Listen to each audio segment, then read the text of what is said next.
Hello, hello, hello. Testing, testing. 1, 2, 3. 1, 2, 3. Can you guys hear me? Let's see, we got Lord Tellum here on the Twitch chat. What's up, my friend? All good over here. We also have Kosa, Sosa Game Art, Jolanda Demetrius, God Paras on the YouTube chat. What's up, guys? A Solid Mango. Hello, my friend. Welcome, welcome. Hello, hello, hello. Cotton Pudding. That's a nice name. Cotton Pudding. We also have a Rush Singh. Becker Draw. There we go. Singh is a common last name, right, guys? I think I've seen that name quite a bit. I'm not sure how common it is. For instance, here in Mexico, Lopez, Perez, what other? Gonzalez. Those tend to be very, very common last names. And I feel like Singh is one of those common last names as well. Yep. Roger Paul Damel says, "Hey, sir. Abe, how are you doing?" Sir Ave, I like that name. Sir Ave. That sounds very, very epic. I'm doing great, man. I'm doing great. It's been a good week. I'm happy to be here, so we're gonna start a new project. I'm always excited of starting new projects. It's always very, very fun. So yeah. Cotton Pudding says, "Bro, thanks for your incredible work." No, my friend, thank you for the support. I do this because I love 3D, I love teaching, I love sharing the stuff that I learn about 3D, so it's just like the perfect storm, the perfect combination. It's a religious last name for Indian, Punjabi. Nice. How's the industry doing? That's a tough question. Asuna, heavy question to start the day. How's the industry doing? I did a video a couple of weeks ago. I'm not sure if you saw it, Asuna. It was something about like, is the 3D industry shifting or something like that? You might want to watch it. It gives my takes on the current situation on the industry. And one of the main things that I say right there is that there is a shift, like a definite shift on how we are experiencing or how we're thinking about projects and different like things here in the industry. So I mean, I of course don't talk for every single project out there, every single studio, every single project, every single industry, because even within the 3D industry, there's different industries. It's not the same thing to be talking about, let's say, the 3D printing industry, than it is to be talking about the illustration industry, than it is to be talking about the video game industry, right? So every single industry is a little bit different, and in a similar way, it also changes based on geography. So it might not be the same situation, for instance, in the US than it is on, let's say, for instance, India, right? I know that, for instance, a lot of shows and a lot of like stuff has been sent to India. So if you're in India, that might be a good opportunity for you because there might be more job openings. Are they going to be the same quality of life and quality of work-life balance as they are in other parts of the world? Maybe not. We know, similar here to Mexico, we know that sometimes the work situations are not the best. But yeah, it's just a big shift. We're in the middle of a big shift, and something that I've mentioned before that hopefully gives you guys a little bit of peace. It's not going to give you peace. It doesn't give me peace, but at least it gives me perspective, is to know or to understand that this is not only happening to us, okay? So it's not only the 3D or the entertainment industry that's going through this, again, like shifting of priorities, of like expectations and things like that. It's also every single other industry in the world, right? You're seeing this with oil prices, you're seeing this with food prices, you're seeing this with medical insurance prices, you're seeing this with like car prices. Like every single industry out there is on a weird spot right now. They make you 50 hours a week and a Saturday also. Yeah, that sounds about right. That sounds about the same stuff that we have here in Mexico. In Mexico, by law, you're supposed to work 48 hours per week. It's supposed to be going down in the next couple of years until we get to 40 hours by 2030. But right now, as of today, technically, you're supposed to work 48 hours a week. That's 8 hours every day, from Monday to Saturday. Supercos, what's up, my friend? Welcome, guys. Okay, so today, we have Alan here. What's up, Alan? Welcome. Everyone say hi to Alan. He's the magic behind all of the editing that we have here in the channel, for those of you that don't know him. So say hi to our good friend Alan. Cesar David 5925 says, "Hi Abe, as a 3D artist, which is a good workout when when during not working in any specific piece, but you want to continue developing skills? You mean workout as in actual body workout, like exercise? Or you mean workout as in like exercises related to 3D that are not 3D?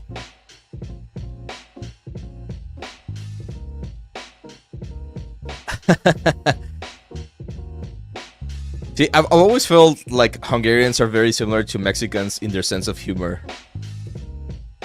Because of that joke right there. So because Mexico tends to do that kind of stuff as well. Quite a bit. It's funny. It's funny.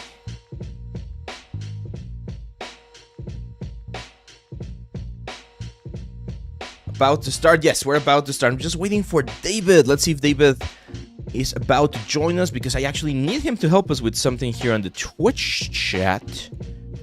Exercise for 3D. Okay, that's a great question. I'm just gonna go full camera now. Hello, hello, hello. Welcome, my friends. Welcome to this very nice Friday? Friday, right? Yeah, of course it's Friday. Welcome to Friday, our live stream day. Everyone asks about this every now and then. Like, when do we normally live stream? Like, right now. It's usually Fridays at 9 a.m. where we can have our nice little live stream. Sometimes we have a couple of surprise live streams every now and then, right? On Saturday or on Sunday. I don't know, it's unique occasions, but we might have some of those. But yeah, it's usually going to be on Fridays, 9 a.m. Mexico time. Make sure you check Mexico time, because we do not have, what's it called? A daylight saving time? Is that the word? I think it is, right? Daylight saving time. When you move the clock forward or backwards. Our president removed that like a couple of years ago. So we no longer do that. And that's why it's very important that you check what time it is compared to your region. Because sometimes you guys are going to be, like in the United States, I get this issue quite a bit with some of my students. Where we program a meeting and it's either 1 hour too late or 1 hour too early. Because we forgot about the saving time. In Brazil, we're in a movement to reduce to 40 hours weekly. I hope you succeed, my friend. I think 40 hours is more than enough, and even that seems a little bit too much. There was a huge uproar here in Mexico because they fought for the 40 hours for quite a while.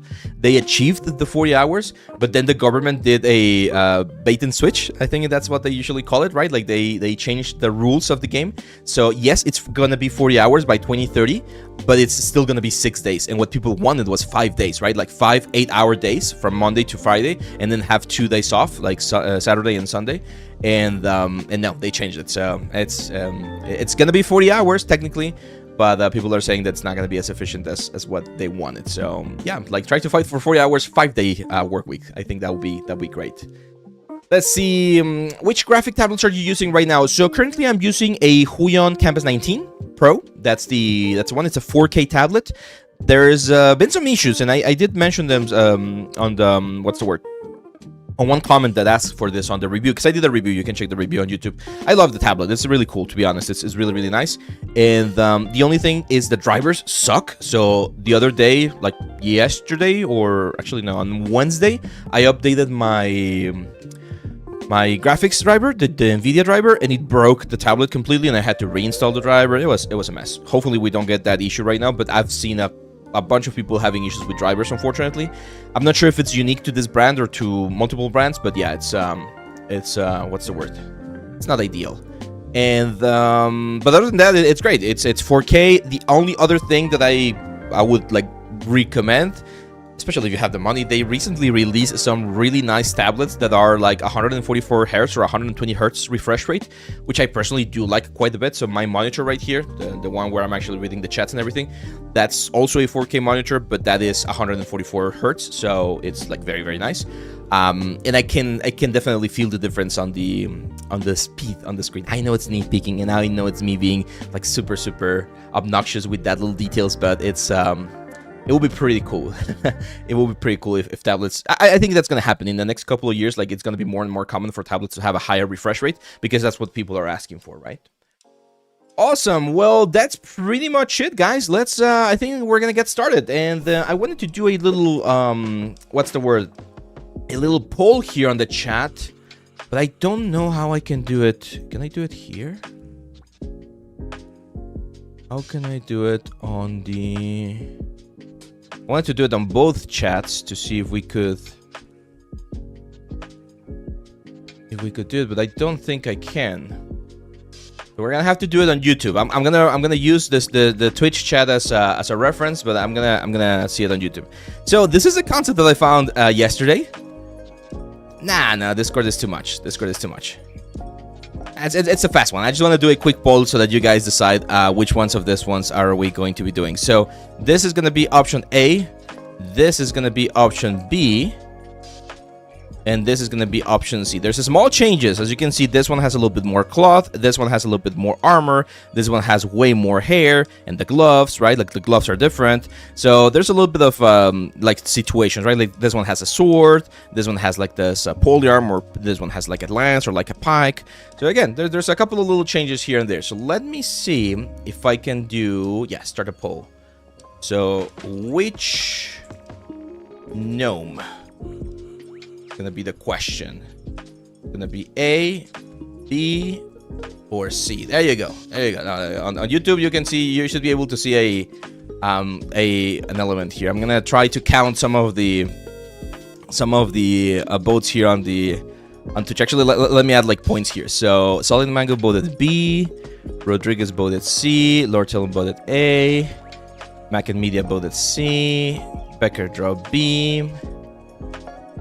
B, C,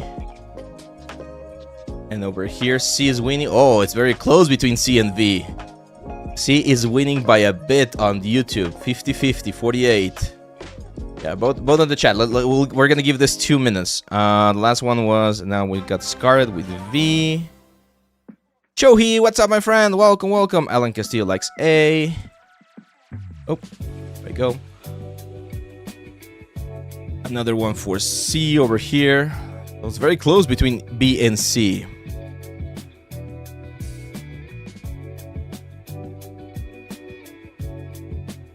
Very, very close. Okay, so while that is going on, let me show you the artist. So the artist is... where is it? File,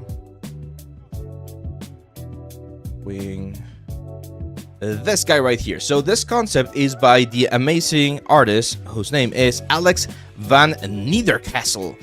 Amazing custom artist. He's got way more stuff on his like Instagram. If you can follow him on Instagram, I strongly recommend. He's got like an amazing graphical style. I really like the strong silhouettes and the like all of the character that sort of like transpires through the elements. Again, I don't think he's updated ArtStation recently. This is like 2 years ago, but you can find him on Instagram as well, and he's amazing. So he did this amazing concept right here of this like little gnomes. So yeah, I think guys we have a winner. So that was Alan A, and then C. Yep, so very close, but C is the winner. So we're gonna be going with this guy right here. This guy right here. Yeah, he's got a very cool name. And anyone who's got like Northern European names are always very intense. Same for like Russian and like Ukrainian and like what's the other, Belarus and all of those like countries over there. They're very cool names as well. Okay, let's see. Yeah, so let's just jump into it. Nothing else to add right here. Let's just let's close the poll here very quickly. And poll, go. Yep. C won by a good margin there. That's a good question. Every gnome has its own charm. Maybe we could mix the best elements. No. We're gonna try to respect one of the concepts, because if we try to do a lot, it's then we start working in sort of like a designer fashion, and it's not that we can't do that, but it's just usually a little bit better to not do that. Like, just follow the concept. If you're gonna follow a concept, just follow the concept. It's one of the best advices I can give you. There you go. So a quick thing right here, guys. If you are working on ZBrush and your screen looks either way too small or way too big, remember that you can go here to preferences, and then where is it? Oh man, I always forget about this. I mean, we got the magnifying glass, but I don't want to use that. Where is it? Edit. Oh man, miscellaneous. There is an option to change the... I'll turn off the screensaver for now. There is an option to change the size. Now I don't know where it is.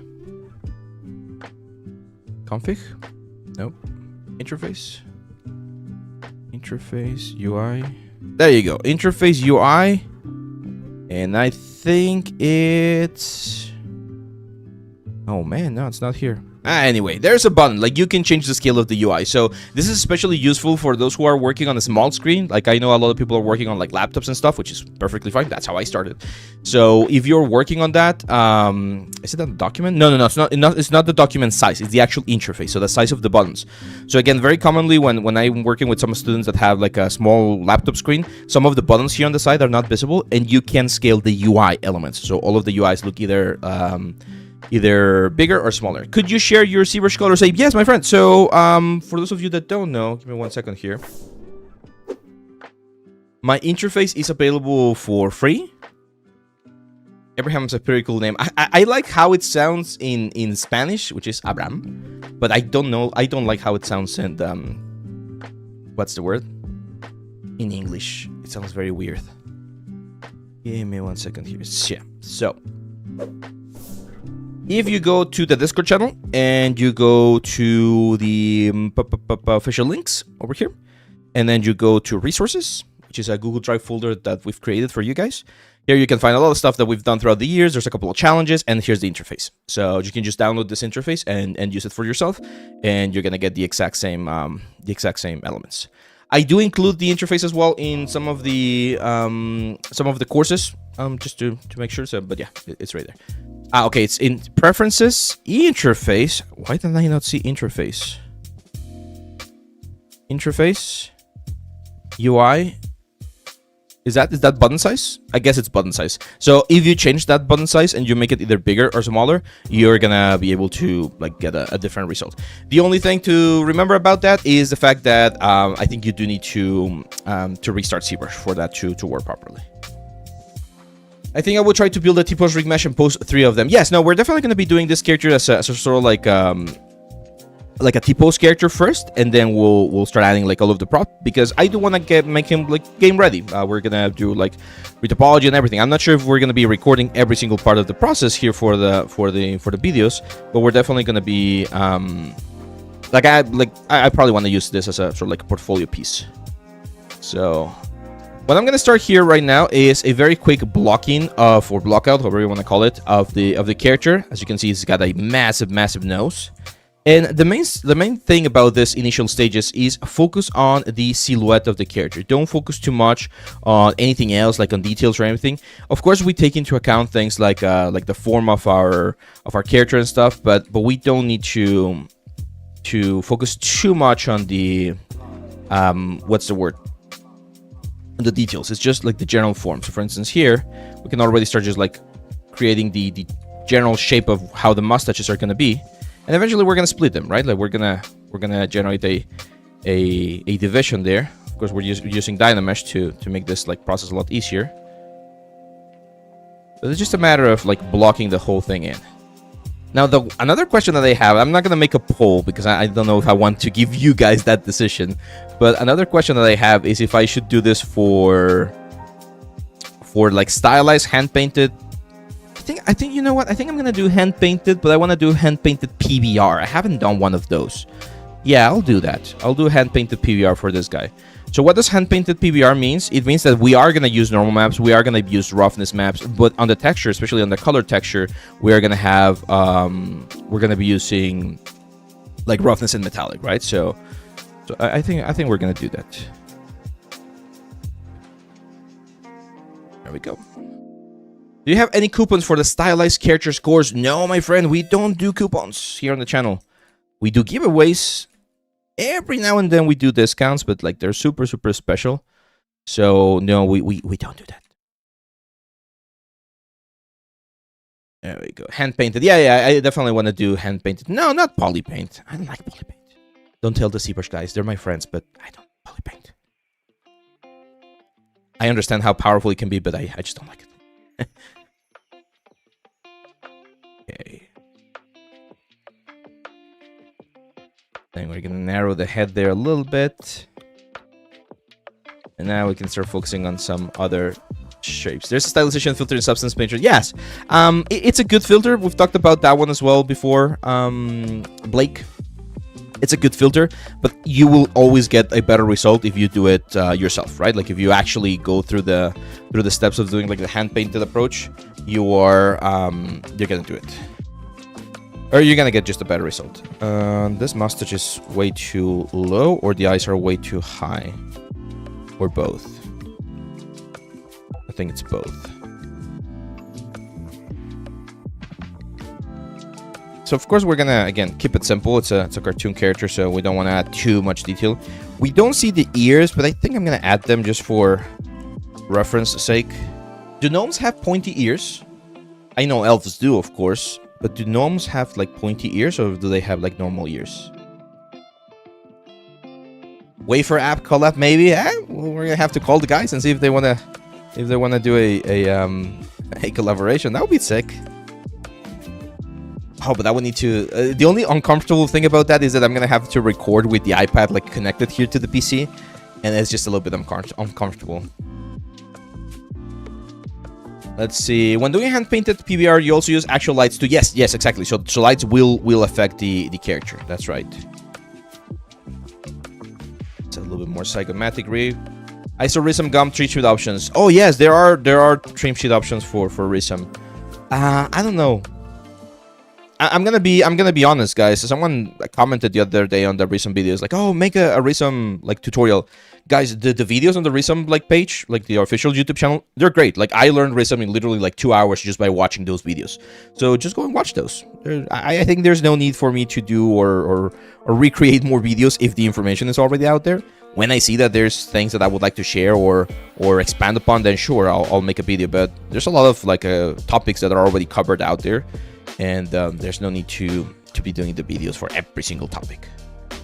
Gnomes from WoW have big ears. Big ears, but not pointy, right? Okay. So that's pretty much it there for the basic shape of the head. Let's append a sphere. And let's do the rest of the body. So, of course, he's a gnome, so the proportions are going to be relatively small. Remember that the chest is usually like this sort of like Dynamesh. It's like this egg shape thingy, right? So I'm going to cut this right here. There we go. Thank you for the follow, guys. Naxen, the JPEG Leon, and one noob to fail them all. That's a nice name. In D&D, they do have pointy ears. Okay. So I'm gonna... Oh, what the hell? See that right there? That's a very common issue sometimes with like Dynamesh. We can try a couple of different fixes. So when your meshes are acting very, very weird like that, again, that's usually something to do with the elements. I'm gonna go to geometry, and I'm gonna say mesh integrity and just fix mesh. That usually solves it. If it doesn't, you can try modify topology. I'm gonna do close holes, and I'm also gonna do well points. No, that's really weird. Let's try another Dynamesh. That's very weird. What is happening? Oh, is it because of the gizmo? I think it's because of the gizmo. Yeah, there you go. So the gizmo was not like perfectly straight, and that's what was causing the issue. So I'm guessing he's not gonna have a super long neck, to be honest. So probably something like this. Neck does need to go forward a bit. So even if he's a gnome, there's gonna be anatomy things that we need to respect. We're gonna have like the shoulders right here. Again, he's got like tiny arms, right? Tiny everything. Kind of reminds me of the I mean, it's a very sort of like typical stereotype, right? In movies and stuff, like the little guy. What was the movie? Oh, you remember Tarzan, right? Tarzan, the dad, Jane's dad. He's like relatively small. He's not a gnome, of course, but he's relatively small. Okay, so that seems about right. It reminds me, Nigel Thornberry. He had that very weird voice. He would go with a very intense lisp. I think it's called lisp. At least in Mexico, that's how he sounded. Not sure about other countries. And we're gonna have the hips.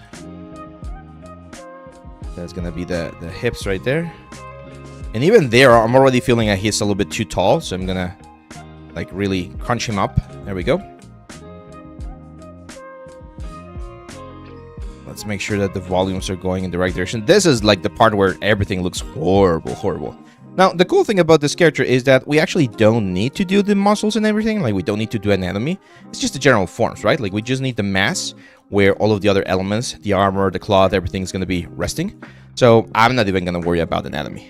It's another common question that I get. Do you need to sculpt everything?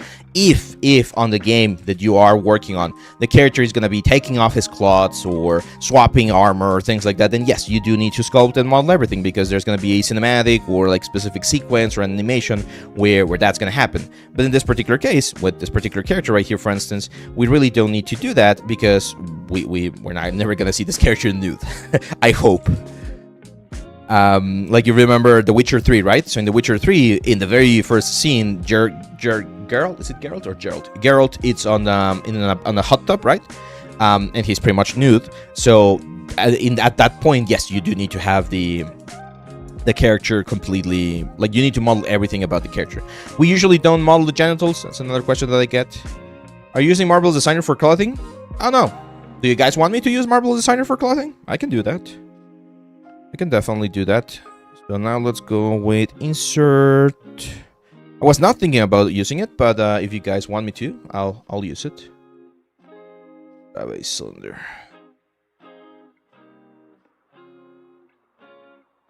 Abe, how can I know the maximum of details to put in the high poly considering the posterior texturing in substance?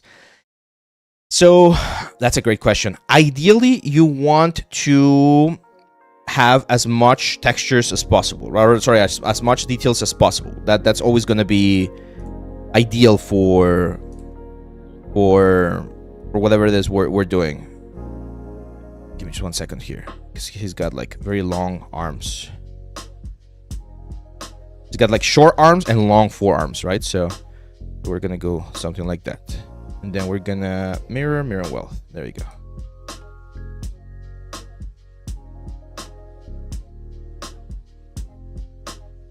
Control W so that we can quickly mask them and play with the proportions a little bit. There we go. That seems about right.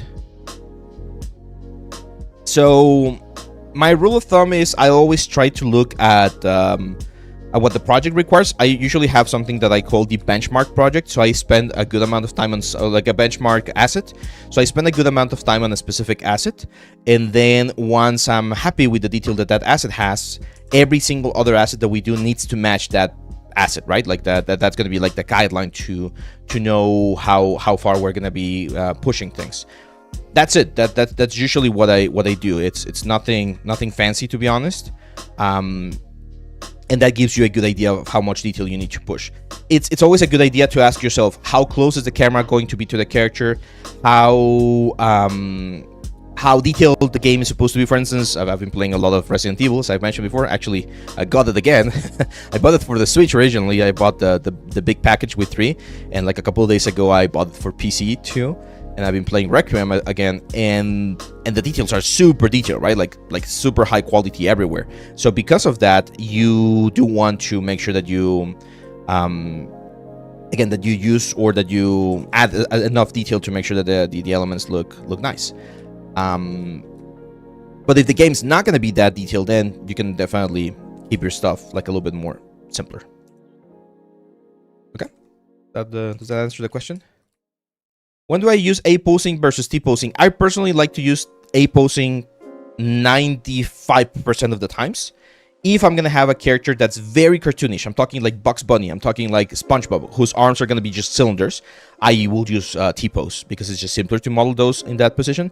But for more, again, like organic character, like this little guy right here, I prefer this approach.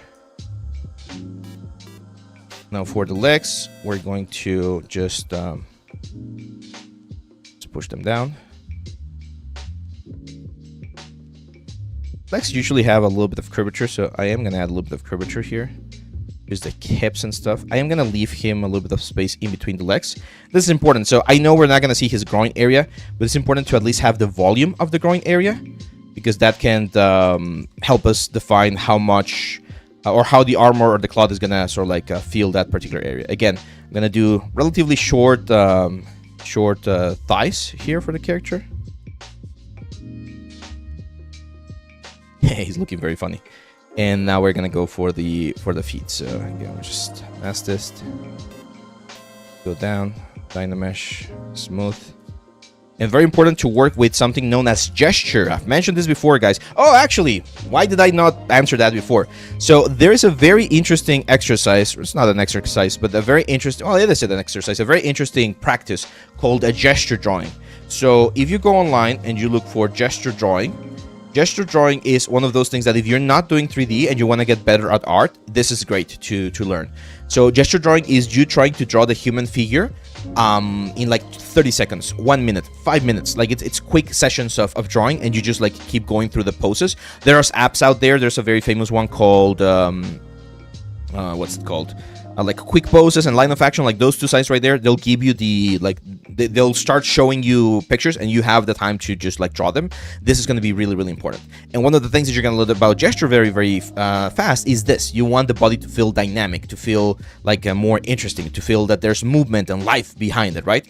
And to do that, we need to play with a little bit of curvature. So right now, for instance, this leg right here looks very stiff, but if I push the thigh muscles forward a little bit, and then I push the lower legs right here a little bit backwards, that S-curve that we create, that gives the whole body a lot more dynamism. Again, I don't really need to make this character like super realistic. I just need the general shapes, because we're going to be adding the dresses and everything, but I do want the general form of the character. I do feel like the legs are a little bit too far apart, so let's fix that.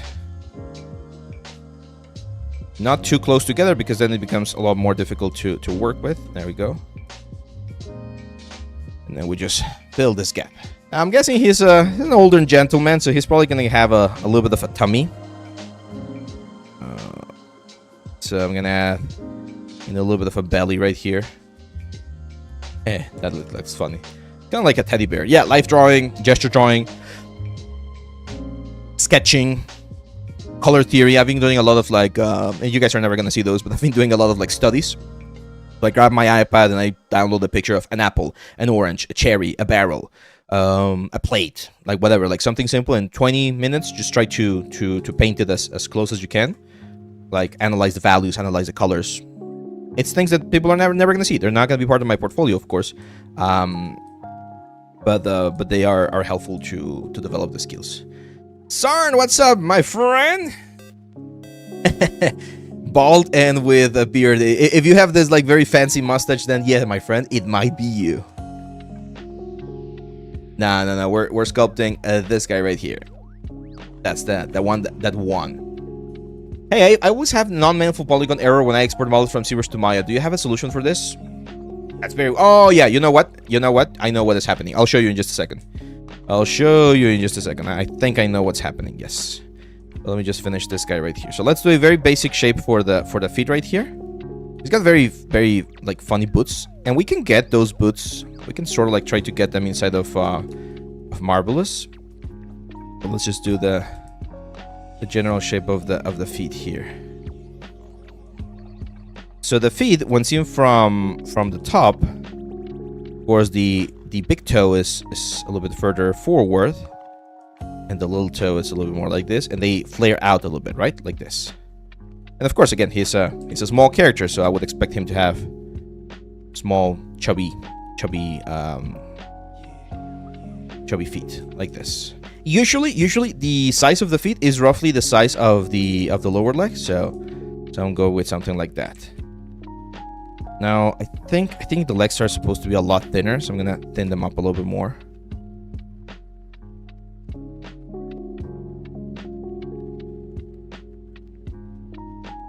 And I'm comparing now. I'm comparing here.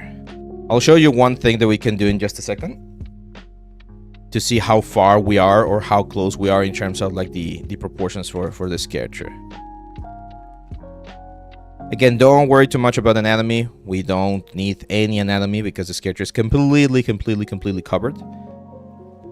So even something like this is more than enough. One thing I'm gonna do, well, actually, let me show you what I was gonna do. So what we can do here is we can very quickly pose this character and try to get him as close as possible to that pose right there, just to see if the proportions that we have so far are as close or like are where we need them to be, right? So I'm gonna save, of course. I'm actually just gonna quick save. And here's what I'm gonna do. I'm gonna break symmetry. And for instance, this leg right here, I'm gonna position my pivot point here, and it's gonna rotate out, right? So he's the sort of like fight pose right here. Of course, this feet right here, I'm going to rotate it and have it like this. And then this leg right here, and I'm gonna position this roughly where the bone moves. It's gonna be right around there. And I rotate a little bit. And then this one's gonna be like this. Oh, move the joint like this. This. Let's move this one like this. And pointing in this direction. So roughly like that. Probably gonna be actually on the concept, it kind of looks like he's going way more than that. Then I'm gonna just rotate this around like this. And like this. Okay. So kind of like that. Again, I know even more. Oh my god, like he's in a really wide stance here. So we're gonna have to really push the leg back. Like that, roughly. I can see the concept is even way more, but I'm gonna leave it like this for now. Then this arm right here is going down, like right around there. And then the forearm is going forward and to the front like this, right? Holding the sphere. And here I can immediately see that I might need, actually no, I think we're fine. I think we're fine because we're still missing the hand. The hand's gonna be around here, so maybe a little bit longer. Maybe we make the arms just a tiny bit. Actually, no, yeah, we need to make the arms a little bit longer. How do I know? If I were to, if this guy was trying to touch the ground with this hand, he could, right? So yeah, we definitely need to make the arms a little bit longer. And there you go. So that's one way in which you can, again, like check how your proportions are doing and just get a general idea of the elements. You could do a quick rig as well, but it's gonna take a little bit longer. This is one of the techniques that I like to. You can just quickly check this stuff. So what I'm gonna do here for the arms is I'm just gonna mask the arms with symmetry, of course. Grab this guys right here. I'm gonna rotate the gizmo so that it's almost in the same direction of the arm, and I'm gonna scale this on the x-axis right there. So that if we do this, the arms are gonna go really long. Right? So if we do this right here, we're gonna have the arms and the fingers are gonna be very close to the ground. So that seems to be more of like the proportions that we're working for. Does that make sense? I hope that makes sense. Okay, now for the hands. For the hands, I am going to just mask it. I'll just do it with masking. So I'm gonna grab this area right here. Rotate this, move it down a little bit to create like a little bit of a block right there. How many fingers does he get? He's got 5 fingers. Okay, so actually that's a little bit too much. Something like that. Dynamesh. And before I add the fingers, I'm just gonna change the form of the palm a little bit. This is gonna be the palm of the character. Like that. I remember you recommended a convenient program for stylized texturing. You used it for texture and Nax. A Nax? It's probably gonna be 3D code. When you say quick rig, do you mean in ZBrush? You could do it in ZBrush. I will probably just do it in Maya. Just throw a quick rig instead of Maya, to be honest. Here we go. And now we can do a quick mock-up here with the fingers. This is the kind of stuff that I just do right now. Like if I was doing this a little bit cleaner, I would spend a little bit more time like working with these proportions. But right now I just want to have the general like proportions of the character before I jump into marbles to start working on some of the cloth and stuff. And because of that, that's why I'm not worrying too much about like all of the proportions. I just want to have a general sort of like a general volume of the character. That's the most important part. A general volume of the character. Okay. Any questions so far? Let's see. Can you make modular assets video? I think I've done already, man. Look for the trim sheet video. Look for how to sculpt rocks. I've done a little bit of that. Now, one thing that's bothering me is the fact that we're missing the long beard. I'm just gonna add it again to check how things are looking in terms of proportions. Doesn't mean that these are gonna be like none of the things that we're seeing right now are gonna be the final things for the character. These are just again basic blockings. Basic blockings. And that's one of the things that I would recommend you guys. Get comfortable with having things that are going to have to be like redone multiple times. Like I might need to start the body over, like completely over from scratch. And I need to be, again, both aware and at peace with that situation. Because it's common. It's common for these things to happen. Where you just use this to build the initial idea. And then we go from there. I'm challenging myself by hand sculpting cloths. It's a good practice. Yeah, and for stylized cloths, you're going to use it a lot. So it's definitely good practice. Gonna go to the mustache now.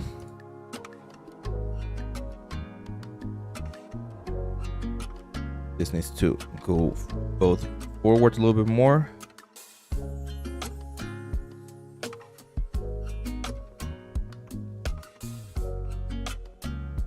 There we go. So yeah, that definitely looks like the proportions. What do you guys think? Is he too small? Is he too short? It might be a little bit too tall though. So I'm just gonna scale him down a little bit. Make him a little bit shorter. Yeah, I like it. I think we're in a good position here. And I think this should allow us to bring it into what's the word? Into marbles. So here's what I'm gonna do. I'm gonna duplicate the head, hide one of them, and in this duplicated head, I'm gonna remove the mustache because it's gonna be complicated. So someone was asking about the non-manifold geometry. This is what you're gonna have. It's very, very common when you're doing Dynamesh that you get these horrible holes right there, and it can be a little bit obnoxious to fix. I'm gonna show you a couple of options. First option, just smooth. Keep smoothing until those get very, very small, and eventually they're gonna be so small that when you Dynamesh, they're just gonna disappear. So that's one of the options. Another thing that tends to happen is this, like you get like very thin borders, especially with hard surface objects, and what you can do there is, first of all, again, just smooth. If not, go with trim dynamic, and I like to use trim dynamic to just like flatten that like horrible edge and create like a little bit of a bevel. That tends to fix the quads, and that's it. And finally, you can go here to geometry, what I did a couple of minutes ago, and just go to both weld points, close holes, and all the way down here to mesh integrity, fix mesh. If you do those three buttons, that usually like covers everything that you are going to encounter in terms of bad geometry for your character. So yeah, that's how it. Skinnier ankles, leg span seem to have most volume. Yeah, we're definitely gonna fix some of that volume in just a second. Okay. So here, I just need a basic volume of the head. For instance, the chin is gonna be right there. The barrel of the mouth will be like right there. Nasolabial fold. He's an angry gnome right now. We're gonna make him. He looks more like a grandpa gnome, so we're gonna make him a little bit nicer later on. But right now, yeah, it's just like a mannequin, right? Like imagine we're like the tailors for the royal army of the gnomes. So this is gonna be the mannequin that we're using to get everything done. And the reason why I wanted to remove the beard is because I need to fix the neck a little bit. I do feel like that neck is a little bit too intense. So let's smooth it out a little bit. And make it maybe a little bit shorter. There you go. That's better. More in line with what we will expect. Do you think this VOD will be a video? Unfortunately, yeah, no. This is going to be available on YouTube, man. So if you want to see this later today, just go and jump into YouTube.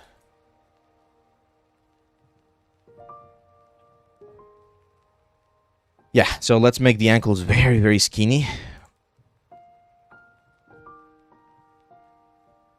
Remove removing volume from everywhere pretty much. So you can do proportions without scissors. Yeah, no, you can totally do this. Like, this is another way of doing it. Remember, guys, this is something very important. Please, everyone remember this. In 3D, there's multiple ways to get to the same direction or to the same approach. There's multiple softwares to do the exact same thing. You don't need to use every single one of them. You use the one that, first, you have access to, and second, you find the easiest for you. If you find it easy to sculpt and model your character and you're efficient by doing it this way, then do it this way. If you prefer to use, like, for instance, let's say C-spheres to generate like all of the main forms and the main volumes, use C-spheres. So it's very, very important that you follow that kind of like a process, because that's going to give you way more, what's the word? Way more control over the whole thing, okay? So just follow your process. Whatever works for you, that's fine. That's useful. Now here, let's see if we have another view. No, we don't. Okay. I was wondering if we had another like view for these characters, so that we could use one of the other gnomes as a reference. Doesn't seem like we do. I still feel like the legs might be a little bit too chunky, or sorry, too thin. I don't know. What do you think about Ryan Kingsland? Oh, dude, he's one of the OGs. Amazing. I love his stuff. I learned a lot. I have a couple of books from him back here. I'm not sure if it... are they his? Oh, no. The ones that I have are from Paul Gaubery. But no, he's an amazing dude. I really like his stuff. He's definitely... or it seems to me he's a little bit more classically oriented. He likes to do more like classical stuff and doesn't do a lot of like games and things. But he's a master at anatomy as well. So, yeah, really good. Does proportions even matter for game making? Of course, man. Why wouldn't they? What kind of question is that, my friend? Of course proportions matter, man. For everything. For everything. Okay. Cool. So yeah, I think we're in a good position here.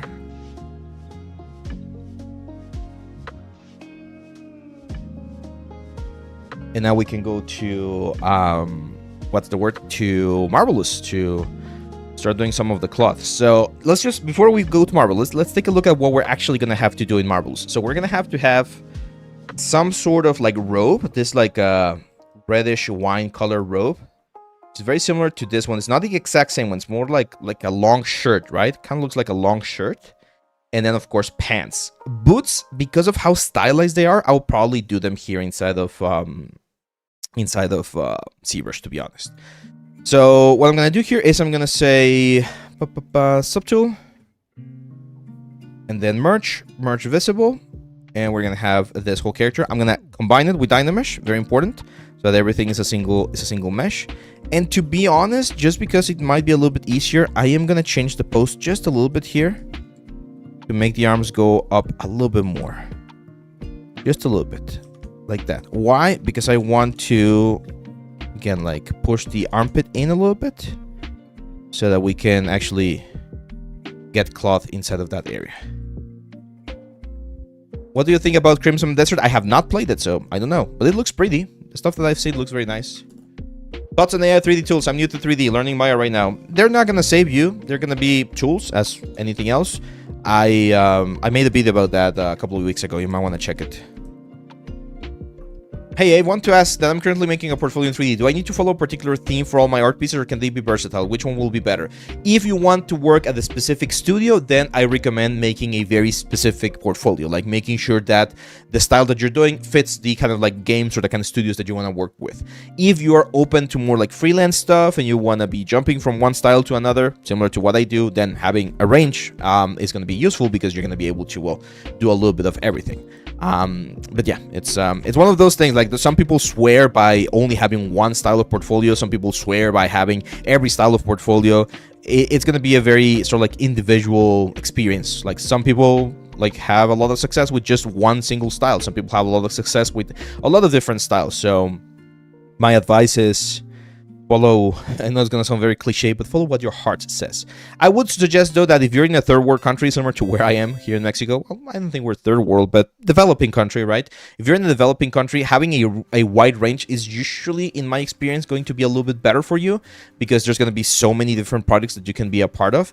And if you hyper specialize, it can be a little bit more complicated. If you're, on the other hand, on a very sort of like a specific country, like let's say the US or whatever, then hyper specializing might make it easier for you to land a job. It's not a guarantee, unfortunately, but it might make it a little bit easier. Okay, cool. So I'm gonna decimate this character just because I don't want to have that many points. So I'm gonna go here to Decimation Master, and let's do, I think 35k should be more than enough. So let's just do a quick one. There you go. So as you can see, we don't lose any detail. Everything's still pretty much exactly the same, and we're ready to go. But we're gonna do a pit stop. Little pit stop here. We're actually gonna send this to Maya first, and the reason why we need to send this to Maya is because we need to make sure that this character is like a proper world scale, and if it's not proper world scale, then it's not gonna work. Did you pre-process? No. So that's a good question. If you're using Decimation Master, you can actually skip the pre-process and the decimation option if you use these presets right here. So these presets will automatically pre-process the element and decimate it for you. So if you already know that you're going to be around this range right here, I just click on one of those buttons and I immediately get the exact same result. So for instance, on this character right here, before the decimation, he was at 188k, and then I just click on this 35k element and it just like brought it all the way down to that amount. So it's good. Was the reference image generating using AI? Dude, I feel insulted that you think that I would not give proper credit to the artist here. I know that that's not exactly what you're saying, but no, man, this is not a, what's the word? This is not AI generated. I mentioned the artist earlier today. He's an amazing artist. What's his name? I have it right here. Axel van Niederkasel. This guy right here. So make sure to follow him on Instagram. He's amazing. He's really, really cool. He's got great pieces here on ArtStation and on the on Instagram as well. So no. I tend not to, I always recommend do not use AI for art. Not because it's not possible to do so. It is possible, and there are some AI stuff that looks okay-ish, right? Like if you're doing a barrel, if you're doing a chair, a table, sure, whatever. But ideally you want to avoid that, especially if you're starting out, because there's going to be a lot of things that you're going to have to figure out, and it just makes it very difficult. Thank you for the donation, my friend. The Prime Lime says, your tutorials have saved my interest in 3D, and as always, thank you and lovely community for enduring my awful dad puns and keeping me inspired with your lovely work. You are welcome, my friend. You're welcome. Thank you so much for the donation. Let's see. Quick question. I'm at an intermediate level in Maya Blender. Want to start ZBrush. Can you give me like a path to follow? Yeah, of course. I mean, this is going to be a little bit of a commercial, but of course the path that I would give you is to go check my site. Oh. www.leal3d.com. There you go. So if you go to our site, the ZBrush Stylus characters is probably the best way to start the your ZBrush career or your ZBrush like a knowledge. It is it's a steep curve. It's a steep learning curve. It's not impossible, but it is a little bit tricky. That's why we have chapter 1 and chapter 2 available to learn the basics of ZBrush, the basics of like the tool and the menus and the different like workflows and stuff.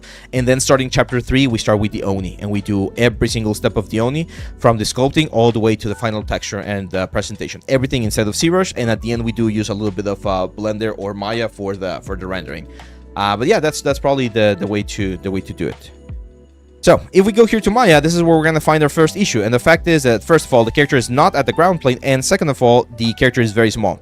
So I think this character is gonna be roughly 1 meter tall. So I'm gonna create a cube that's gonna be 100 by 100 by 100, so a 100 volume. That's how big the character should be. Okay, so I'm gonna have this one right here, and then I'm gonna just grab the character, push it up, and scale it so that he measures 1 meter. I think 1 meter is a good size for this gnome right here. So there we go, right around there. Okay, cool. So I'm just gonna delete history, first transformation, center pivot. You can do this in Blender as well, doesn't matter. Just grab this character, and this is what I'm gonna be exporting. So export selection, FBX. Let's do desktop for now. Actually, let's create a new folder. Let's call this gnome. And here, instead of this gnome, we're gonna have the gnome. And now we can go to Marvelous Designer. Give me just 1 second, because every time I open Marvelous, my account comes up. I don't want you guys to be hacking me. Let's see, what else? Is there any reason you prefer setting world scale in Maya instead of ZBrush? I just find it easier, faster. Just that. T poses versus A poses to make characters. Is one of the other better for modeling for rigging? So A pose is gonna give you a more relaxed like situation, like the muscles and everything. Let me rephrase that. When deciding whether you want A pose or T pose, A pose is usually going to make it a lot easier and more natural to sculpt because muscles are not being constrained or they're not being like actually activated, right? When you're in a T pose, your shoulder muscles are actually activated and raising your arms up. So the anatomy and everything changes over here. So when doing, again, realistic kind of characters, if I want the anatomy and the forms and everything to follow very naturally, A pose is usually better. However, if you're doing very cartoony things, again, think about Bugs Bunny, think about the Minions, think about even Toy Story, right? Where the forms of the characters are not as like organic and not as like deformable. In those cases, T-pose is going to make the rigger's job way easier because everything's completely straight. When you're modeling in an A-pose, no one ever does like a perfect 45 degree, so the rigger has to figure out the perfect angle for the arm, and it can be a little bit tricky, but both of those work perfectly fine. As with everything, ask your client, ask the studio what they prefer. I personally prefer doing A-pose, but if they tell me, hey, we need to model in T-pose, well, I'll just do T-pose. So now that we're here, let's go File. We're gonna import an FBX. Let's go.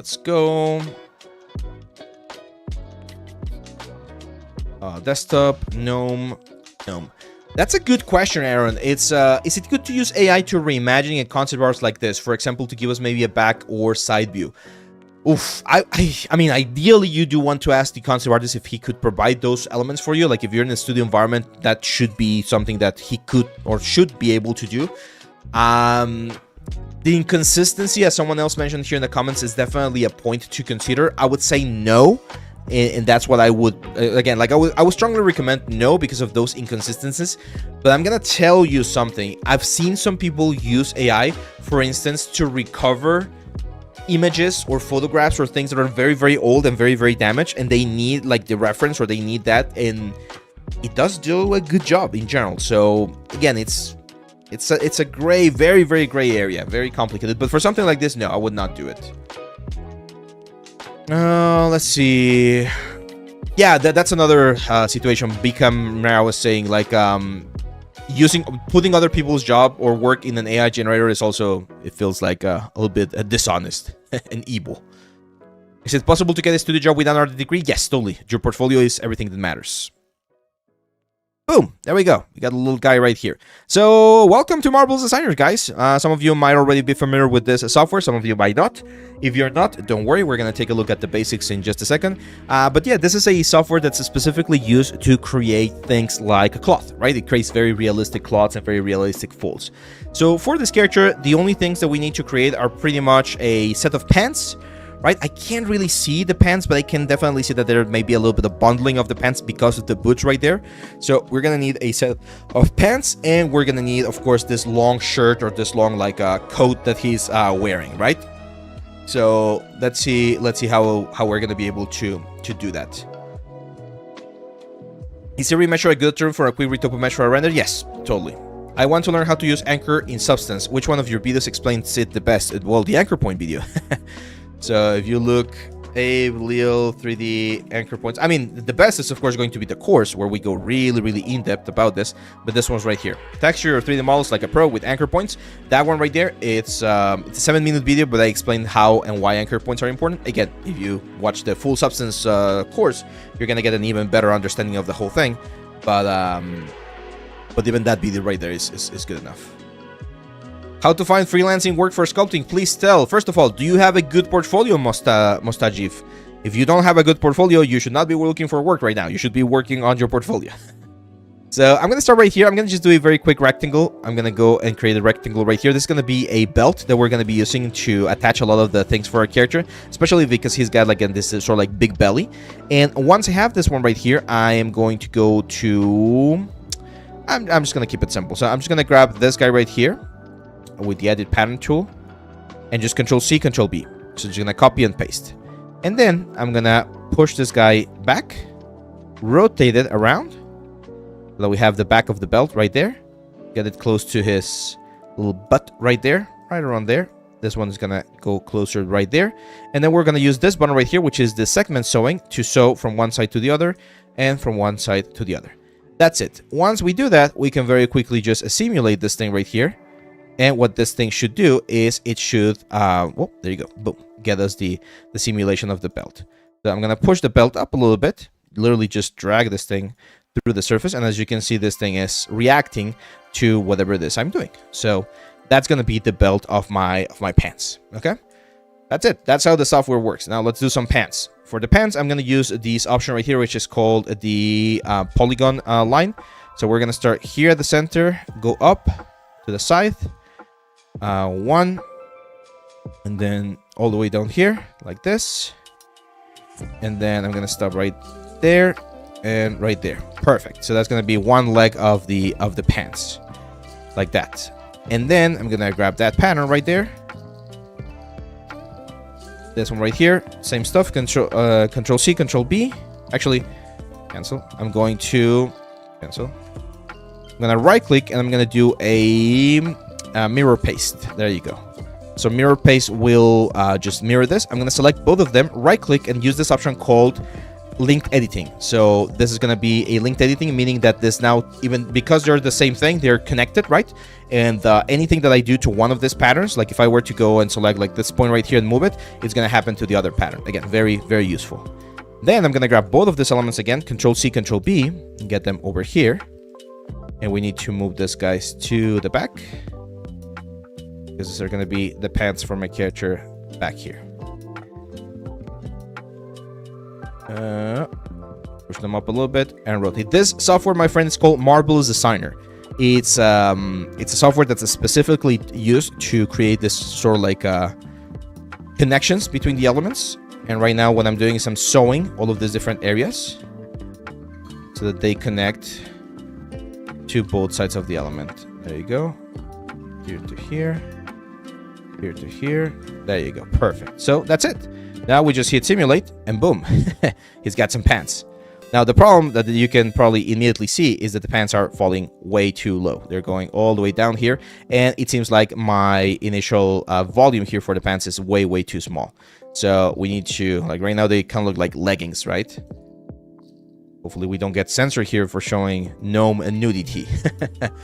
Abe, a senior character artist told me that when getting a job, they care more about your personal portfolio than your work in other studios or IPs. Yes, definitely. Yeah, no, again, I'm telling you guys, portfolio is everything. Is everything. And I'm a good example of that. Like, I've been able to get so many opportunities and so many options and so many connections just thanks to my portfolio.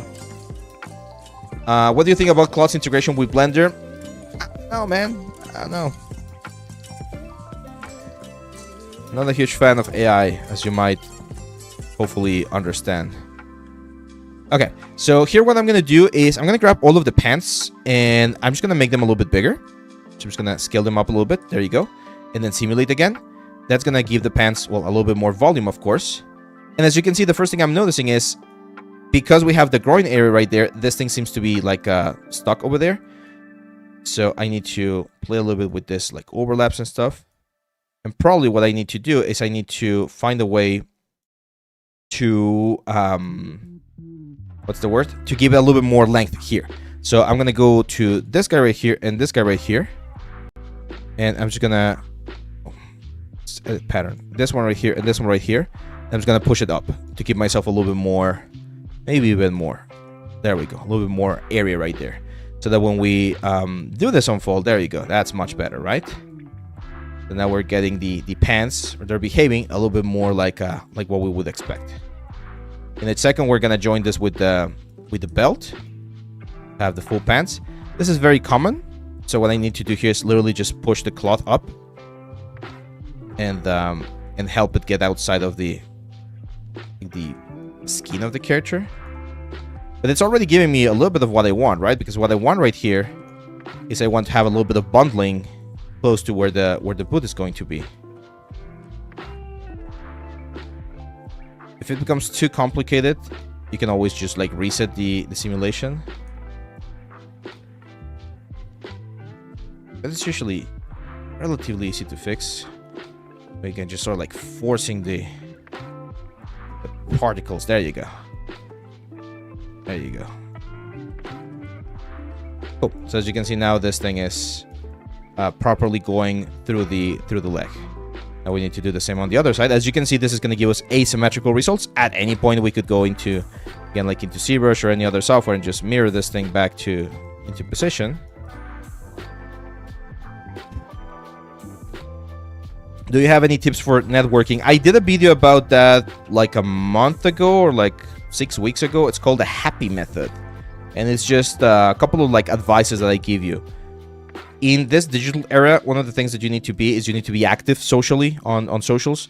And by being active, it's not only about posting your work. It's about asking questions. It's about telling people, hey, this looks very cool. I really like what you did right there. It's about sending emails, sometimes cold emails. Like, for instance, maybe when I finish this character, I'll send an email to the artist here. And I'll be like, hey, my friend, I found this concept of yours on Instagram and I loved it. We did it during one of our live streams. Just wanted to show it to you. Hope you like it. And there's a couple of options. He never sees that email, or he sees that email but never answers, or he sees the email, he loves it, and he actually shares it on his Instagram, right? And if he's got like, I don't know, 10k followers, 20k followers, 30k followers, boom, suddenly you got a lot of like views right there, right? So it's that kind of stuff that we need to do. Okay, so I'm gonna stop the simulation here. I'm just gonna grab this thing,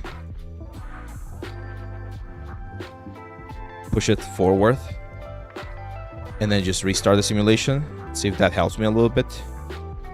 Not gonna deny, it is a little bit obnoxious when this happens, but it's the nature of the simulation. Yeah, I can reset them in 3D. Okay, let's first join this with the belt, and then yeah, we'll reset everything in 3D. So to join this with the belt, this is where things get a little bit tricky, because we need to use the segment, the free sewing option. So we're going to go from this point, or actually, cancel.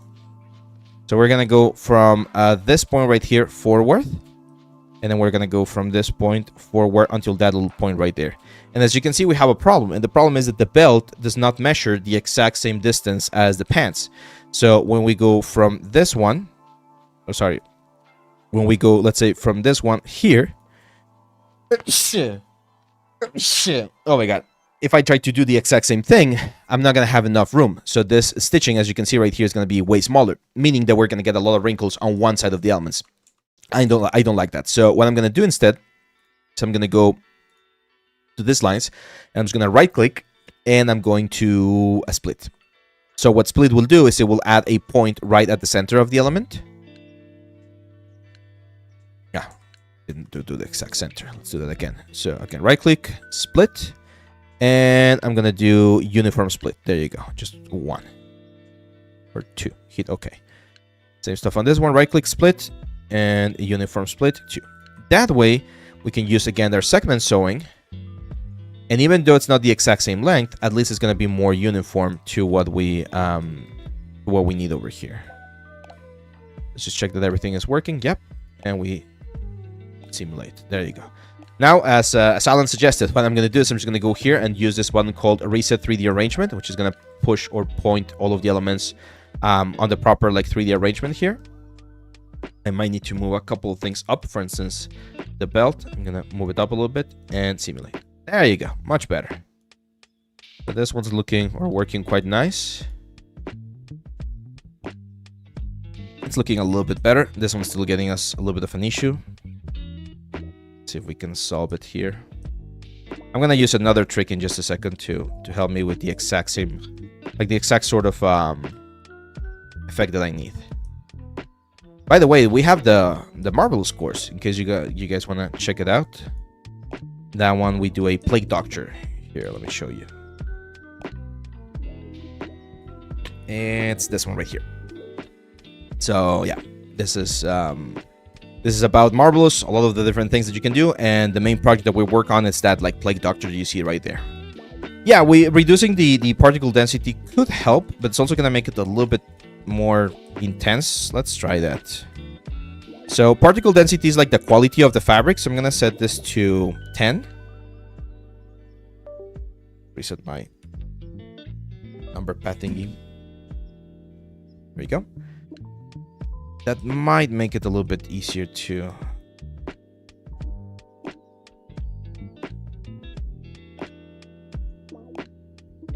Come on. Okay, if not, I'm sure that the next thing that I'm going to do is going to solve it. Which is I'm going to add like some elastic bands on the bottom. because I don't want these things to be going all the way to the bottom of the feet. I mean, actually, why am I making this too difficult for myself? Let's just first make these things a lot smaller.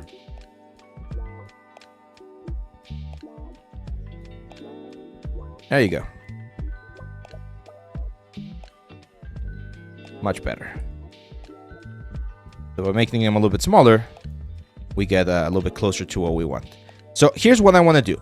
Because this character has the boots, I'm expecting the pants to sort of like fall down and create a little bit of sort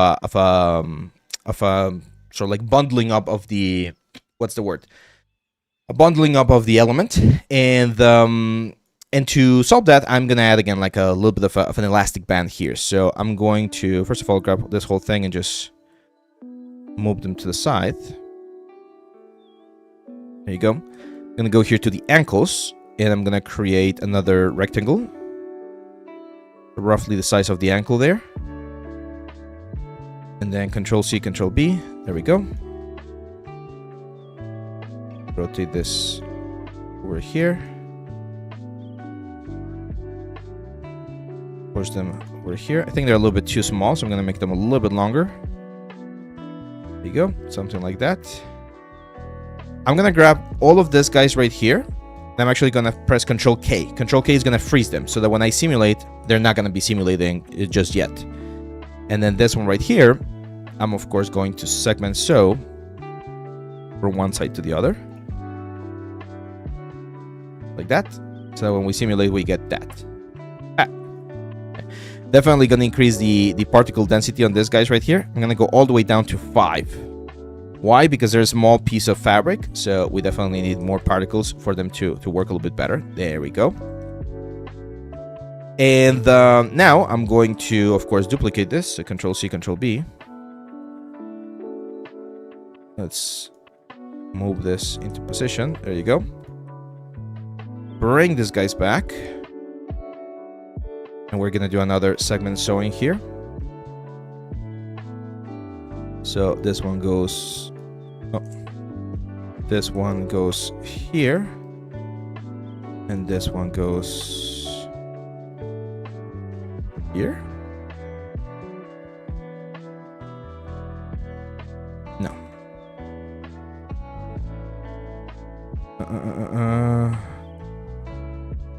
Oh man, now I'm getting confused. I think this one goes here. And then the back one is this one right here. Let's go. This one goes here. There you go. And then this one goes here.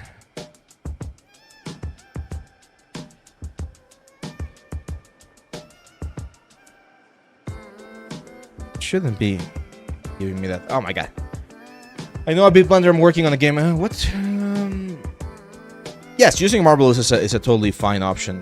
Totally fine option.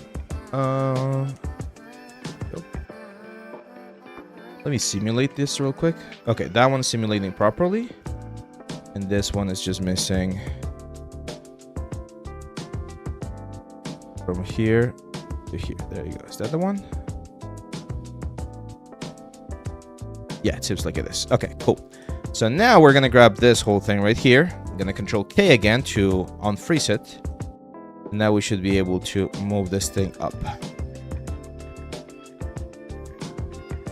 Can you make hard surface like armor pieces in Marble Designer? Yes. I personally don't like using it for that, to be honest. Just because I find that you get like some like slightly weird results, so I don't love them, to be honest. But it is possible. There you go. So as you can see, I'm pushing this like little elastic band up, and that's gonna help me get the like bundling that I'm looking for on the pants, right? And eventually, when I get to the distance that I want, which is roughly here at the calf muscles, what I'm gonna do is I'm going to freeze this.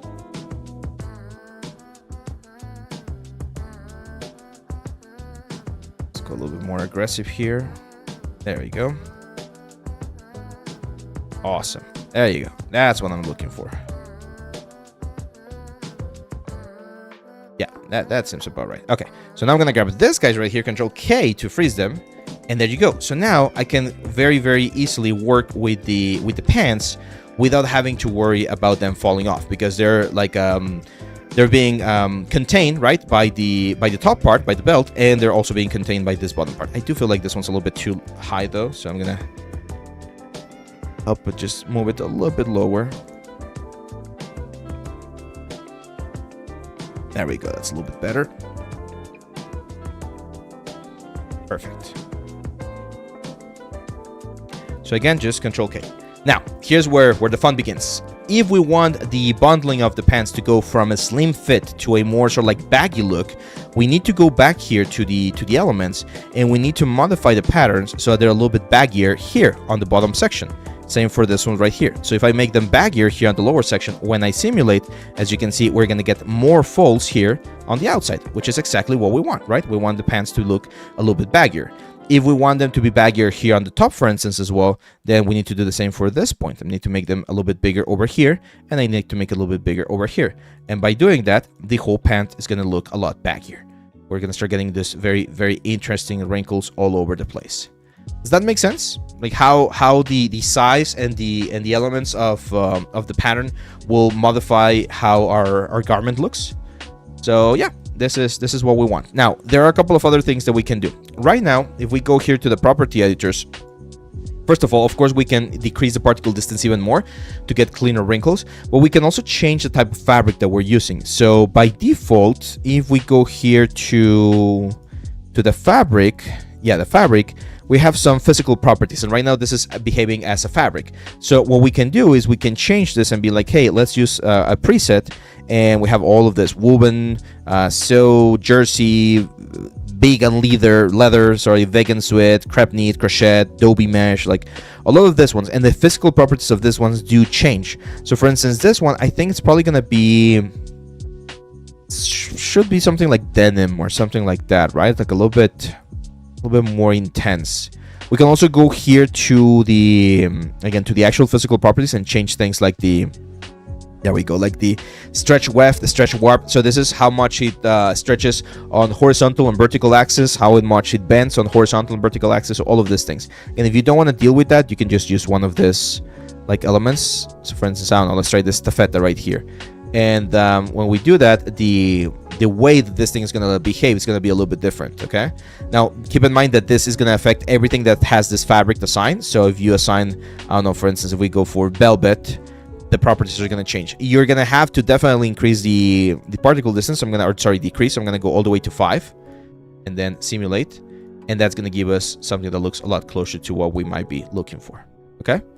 So yeah, it's a good way. In this case, what we want is just the sort of like the baggy pants, right? Because we're gonna have the boots later, so it's just this sort of like baggy effect. As you can see, we can very quickly. And doing this inside of ZBrush is also possible, because I know people are gonna be like, oh, couldn't I just like sculpt this? And the answer is yes, of course you could just like sculpt it.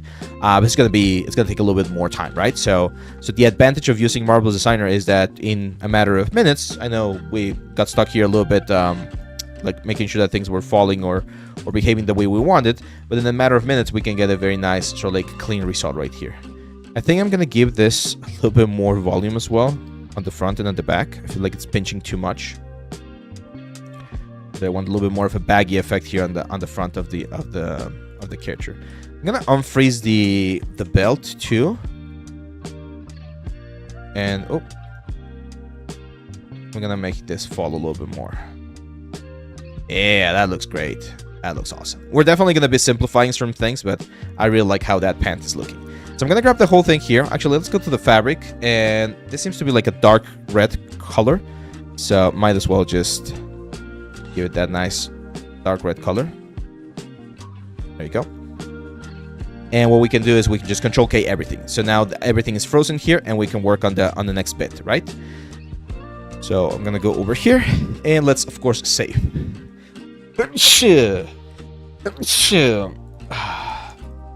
Gnome garments. Marvel's Designer is really marvelous. It is, my friend. It is. It's a very fun software. Thank you. Thank you.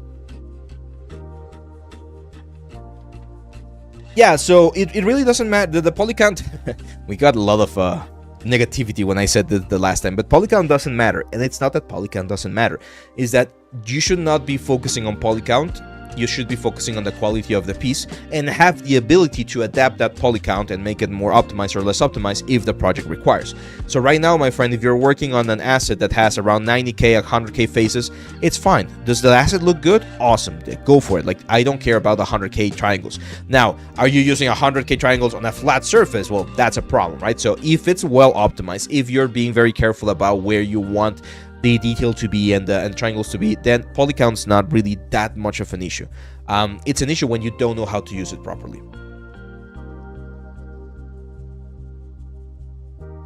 Do we need to do retopo for a custom model? Well, it depends what you're going to be using it for, man. Now, here I'm going to make my life a little bit easier. I'm just going to go to the library and just get myself a shirt.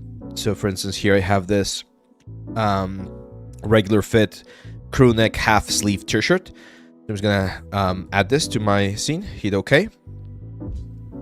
These are like presets that we can have inside of the element. And of course over here I'm gonna have it on the character, like right around there, and then we can just simulate. Boom. So as you can see, that's gonna make my life a lot easier, because I already have the sort of like the element right here, like the basic situation. It seems like one side of the shirt is open, so I'm actually gonna go to my sewing lines, so segment sewings or edit sewing, and this segment right here I'm actually gonna delete. What that's gonna cause is that part of the shirt's now gonna open, so very close to what I want. I'm not gonna do it just yet, but yeah. It seems to be following in the distance that I want, but it seems to be a little bit too big, so I'm gonna make it a little bit smaller. Simulate again. Oh, let's push it up before the simulation. There we go. There we go, much better. So what I'm gonna do here is, because I can see that there is this opening on the shirt, but it's probably gonna be a little bit closer to the bottom section. So I'm gonna do something similar to what we just did. I'm going to go here, right click and split. Let's do again uniform split, hit OK. And that one already has the split. Same thing over here. So split, uniform split, OK. And then I'm gonna use my segment sewing from here to here. It should be on the other side as well. There you go. So now this is going to start looking a little bit more like a tabard, right? Which is what we want. Then let's fix this. Let's fix the sleeves a little bit. So I'm going to go here to this sleeve right here. I'm going to push it down, and I'm going to make it smaller. Very important to make it smaller. Then we're going to simulate. There we go.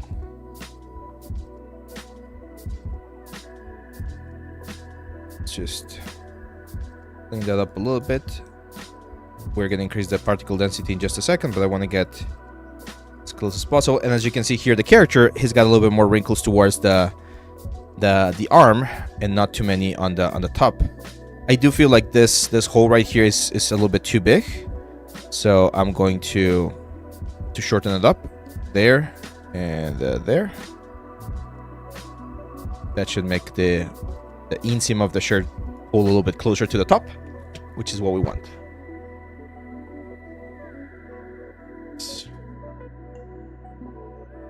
Gonna try to give Avon information about Maya. Maybe he saw me later. Oh yeah, sorry guys, sorry. I am definitely in the zone, so I'm not reading as many of the comments. Let's see. Avon, guys, I'm currently working on my portfolio, but I'm not very strong in concept art. Is it considered okay to contact? Yeah, no, and you don't even need to contact them. Like, most concept artists out there know that their stuff is going to be used, especially for portfolio. It's this, again, like gray zone, or like legal zone, where you're using it as just like a learning experience, right? Like education experience. So you shouldn't be getting into any issues. I've mentioned this before. I've only had one situation with one student in 15 years or 16 years of teaching, where the concept artist was like, I do not like that you use my model for like a 3D model, please take it down. Only one time. And I've had probably like 1,000 different projects that I've like helped my students with, so it's not very common. Like most concept artists are thrilled that you're using their concept to make something, right? So yeah, don't worry too much about it. Ideally, yeah, like send them a message. Like they might be very, very happy to hear from you and see what you're doing. So yeah, but always credit the artist. Always, always, always credit the artist. That's something that I've had some of my students get in trouble for, because they forgot to credit the artist, and then the artist like finds out, and they're like, hey, you're using my work without permission, blah blah blah. Like, dude, come on. Just credit the artist.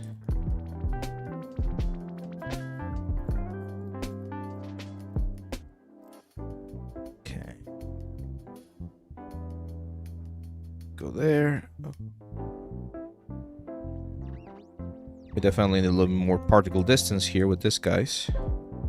And keep in mind, you can use this software to do the simulations for final animations. We actually cover a little bit of that in the course. A lot of like productions will do that. Like they'll animate the characters and then bring their animated characters here into Marvel Bros. Designer and do the like whatever it is you need to do.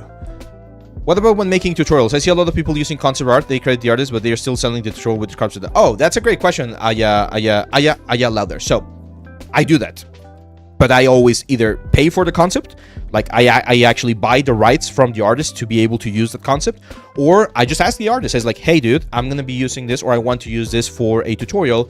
Would you be okay with that? And they understand that, of course, it's gonna be a sell tutorial, right? I mentioned it. We're gonna be selling this on my side. When I use this, I'm gonna credit you, and they're like, yeah, sure, go for it. That's what we did, for instance, with our amazing friend Labros Paunosis. Labros Paunosis.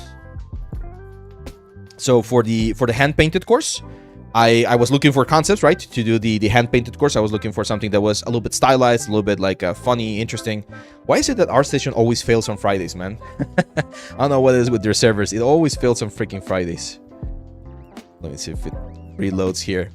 And there we go.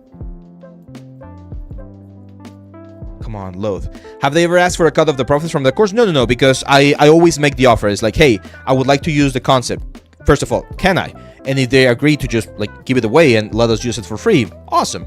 If that doesn't work, it's like, yeah, sure, you can use it. How much were you thinking of? It's like, oh, okay, well, we have this as a part of our budget. Would you be okay with that? And they'll be like, oh, sure, that works for us. So, for instance, you might remember Abraham Leal ArtStation. This is a tutorial that I did several years ago for Nextut. I'm no longer part of Nextut, as you guys know.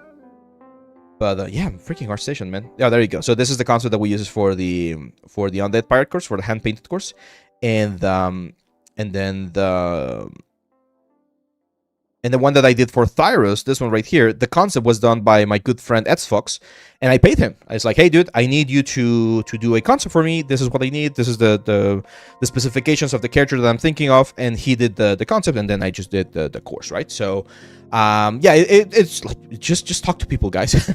Like it's not that complicated. Just talk to people. I've had some people that I've reached out to, like looking for their like, or wanting to use their concept as part of the tutorials, and they ask for like a very huge amount of money, and if it's not on our budget, I just say, hey man, thank you, but it's not on our budget, so I'm just gonna look for something else, right?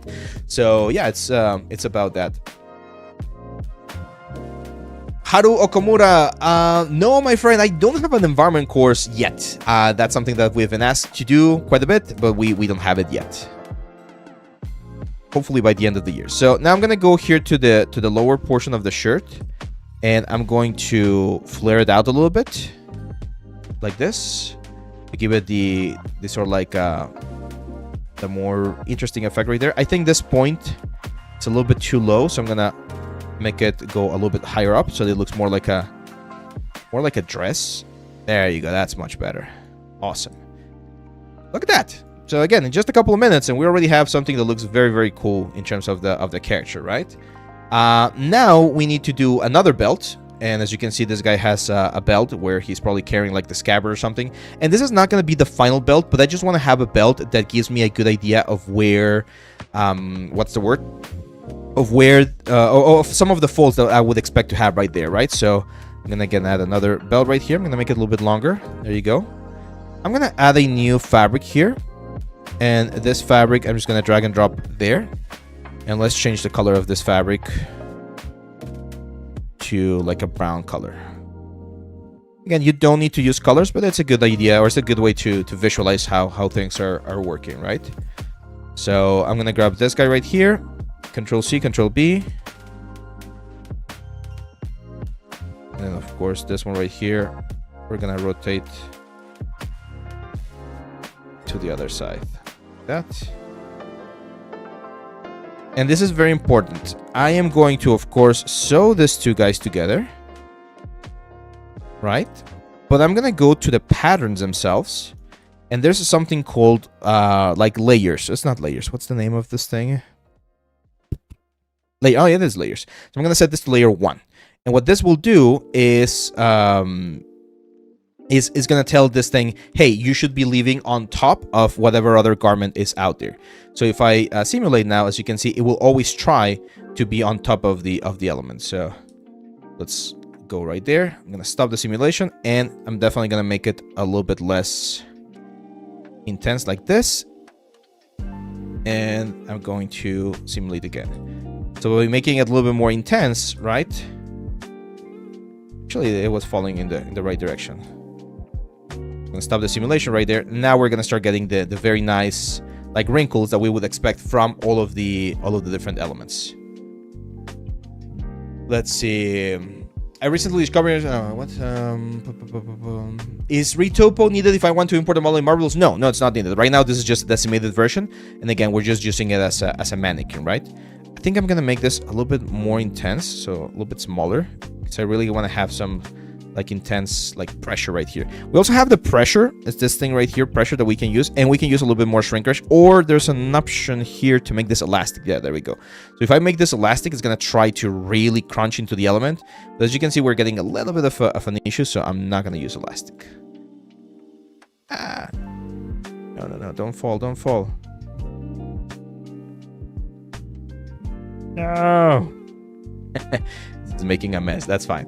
So I'm just gonna grab these two guys again and reset the 3D arrangement of that one. There we go.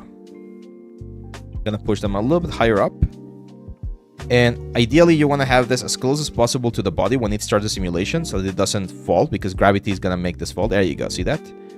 Giving me a little bit of a better result. This is of course on top of the belly now. So I'm probably gonna have I kind of want to have the belt underneath the belly, then this thing on top of the butt. So like that. There you go. That's much better. Awesome. So I'm gonna control K this one as well to freeze it, and so that we don't get any more issues. Now, if we take a look at the concept again, I definitely see that it gets very, very thin towards the inside here of the arms.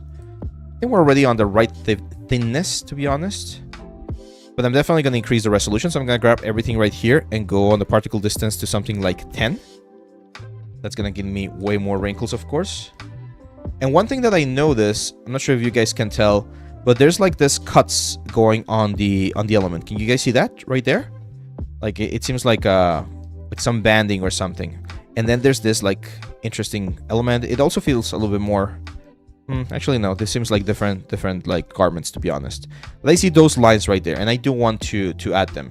So what I'm gonna do here is I'm gonna go to this line right here and this line right here. Right click, and I'm gonna do distribute internal lines between segments, and I'm gonna do 3 of them and hit OK. And as you can see, we just created those like 3 seconds. So we divided the arm into 4 pieces. Because these things are mirrored, we're going to have the exact same thing on the other side. And what I actually want to do is I want to grab all of these guys right here and this guys right here and right click and do something called cut and sew. So what that will do is it will literally create new patterns for this thing. And the reason why this is going to be important is because once we go into ZBrush, I'm going to be able to use those lines as polygroups. So I'm going to be able to separate, inflate them, and just like change them a little bit to get something that looks a little bit more interesting. Again, I'm going to start like moving this arm up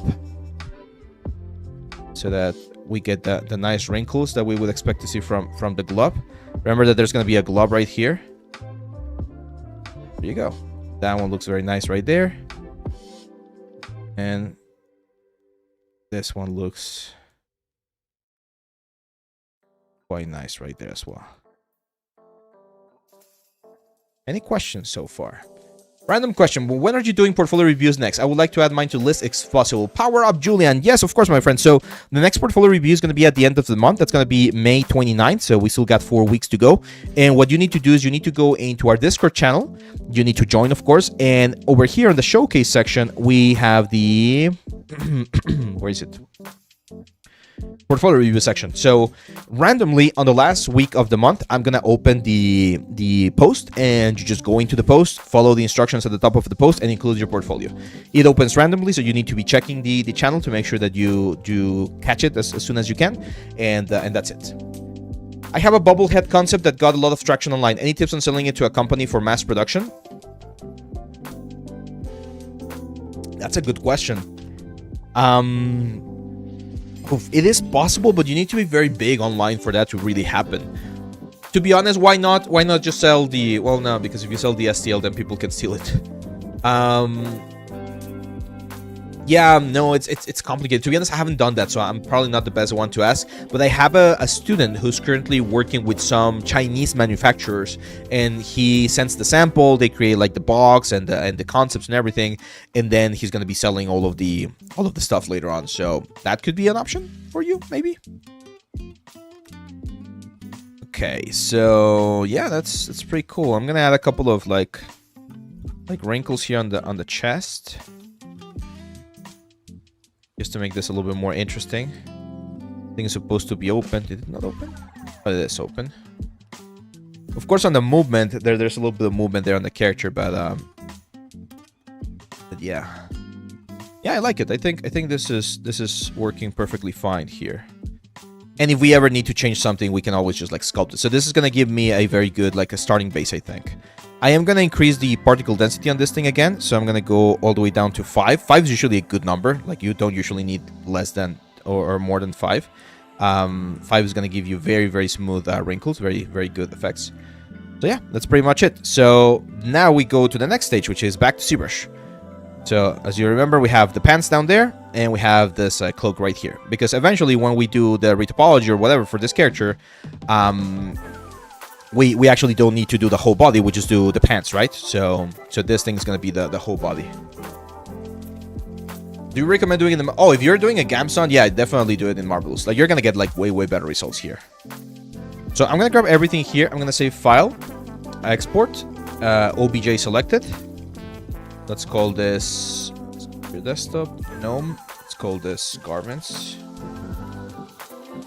And, just gonna do here and hit OK. Let's take a look.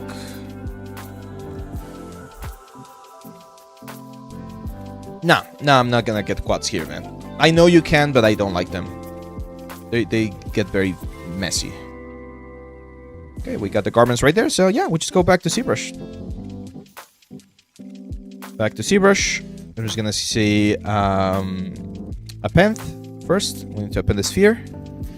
And then we import the garments. Now the garments are going to be huge. That's expected. Why? Because remember we did the scaling inside of inside of Maya. So I'm going to have to scale the character or scale the clots, whichever you find easier. I think it's easier to just scale the character. So I'm going to get this guy position.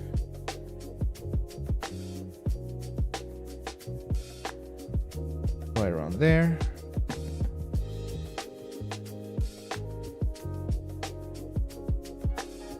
There we go. So we're pretty much where we need to be. Now, the big question, how do we clean this up? What's the best way to clean this up? There's multiple ways to do it. So I'm gonna show you a couple of them. What's up, Nacho? Welcome, my friend. Where do you usually look up concept art? ArtStation. ArtStation is my go-to place, to be honest. Pinterest sometimes, but it's filled with AI nowadays. Google Images was a good place, but it's also filled with AI. So if we take a look at the polyframe, first of all, you're going to see that this is a mess in terms of polyframe. So I'm going to hit other groups, and that should at least give me the difference between the shirt, the pants, and everything else. Once I do that, I can do a very basic split and group split to have every single piece on a different mesh. So I'm going to isolate this one right here just to focus a little bit more on this. And as you can see, the problem is that everything is very, very ugly, right? Like very triangulated. To be honest, because I'm just using this as a way to give me a basic, like, basic situation here with the character, I'm just gonna see remesh. I'm just gonna go here to geometry, and then see remesh and see remesh. And as you can see, we do lose a little bit of the wrinkles, for instance, here on the top part. So one of the things that you can do is you can press Control Alt and click on the element, or sorry, Control Shift and click on the element to save a history point. Then we see remesh. We're gonna get clean topology now, clean quad topology. We smooth this a couple of times. Let's do 3 times. And then we go to Subtool, Project, and we're gonna project from history. So project history. There you go. So as you can see now, we pretty much got the exact same like result, but with the addition of actually clean topology. Now let's start cleaning this up a little bit more. Now, of course, I'm gonna use a little bit of smooth to remove all of those like very ugly triangulated meshes. And because this character is supposed to be, again, a little bit more cartoony, a little bit more stylized, these things right now are looking way too intense, right? Would you agree? Like it's too many wrinkles. We're getting too many wrinkles for the character, and we don't want that. Like I do want to have some wrinkles, they're gonna be fun to work with, but not that many. So I'm gonna use my trim dynamic, for instance, to just start like cleaning up, just to smooth and clean up some of this like wrinkles to remove them, and maybe even like add some of my own, right? So for instance, here I like, of course, a very important thing about wrinkles is you don't want to make them symmetrical, especially close to the center of the character. You want to keep them separate. Inflate is also a very good one, especially to give me like a little more cartoony elements. We're not going to be dynameshing this. That's another common question that people ask me. Oh, do you want to dynamesh? No, because if we dynamesh, what's going to happen? Look at this. Everything's going to become like a block, right? So it's not. I mean, you can do it. Actually, in this case, it might work, but it's not gonna work down here. You can see that the skirt becomes like a mess. So that's why I don't recommend doing this. So here, yeah, it's just a matter of playing a little bit with the wrinkles and be like, okay, where do I want to have like some of the main wrinkles? For instance, let's add a little bit of a bigger wrinkle right there and smooth things out, right? We always want things to look very, very natural with this whole thing. Let's see. I want to use other artist concept art from a portfolio. Is it okay to ask permission to 3 models of work? Yeah, it's fine. You can ask permission. Horn Cave says, buen día, hermano. Gracias por tus videos. De nada, mi estimado. Qué bueno que te sirvan, que te funcionen. Para eso son. I love the way you're communicating as if you're instructing a class. It brings me back to times in uni. Yeah, that's that's my vibe. Okay, what's that? Okay, that's the pants. Let me turn off the pants so that we don't get distracted by them. Actually, what is that? Oh, we're getting a very weird cut right there. I have to really smooth it. Let's go a couple of subdivision levels down. There we go. You definitely do want to have this thing like the belt there so that we can see how it looks.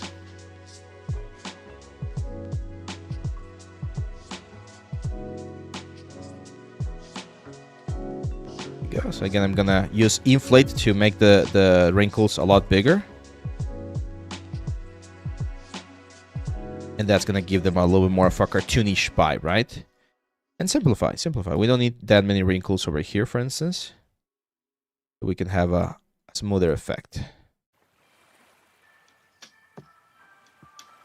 Now here, of course, we can start adding things like the little lines. Here I'm gonna try turning on symmetry. Let's see if it works.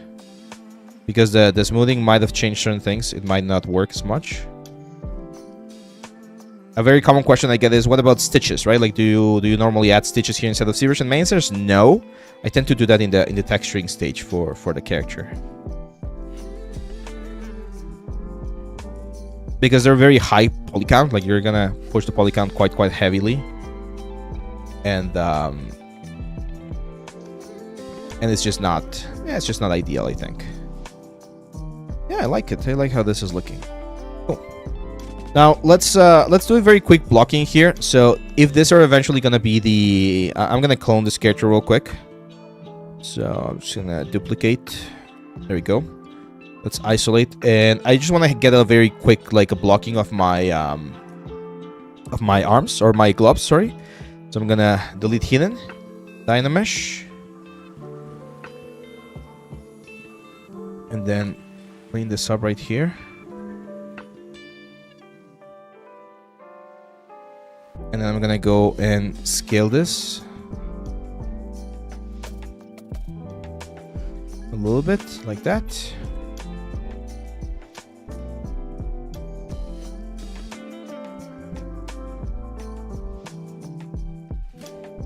There we go.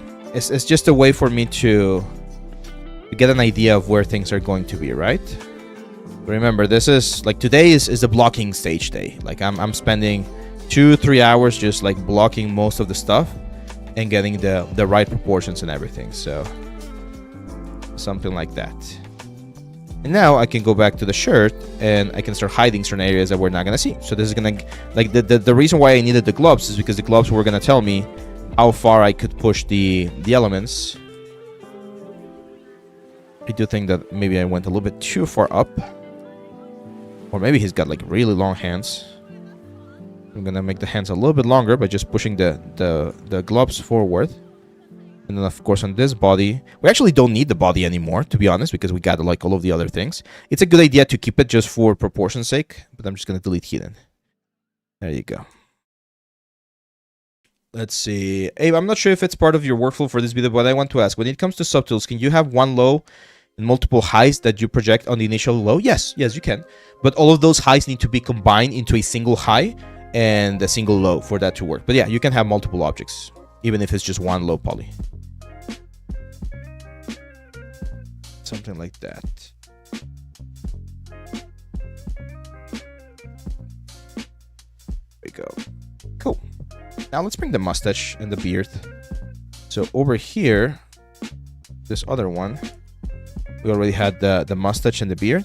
So that's the mustache. That's the beard.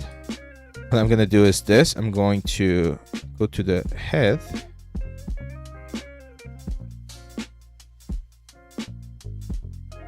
No.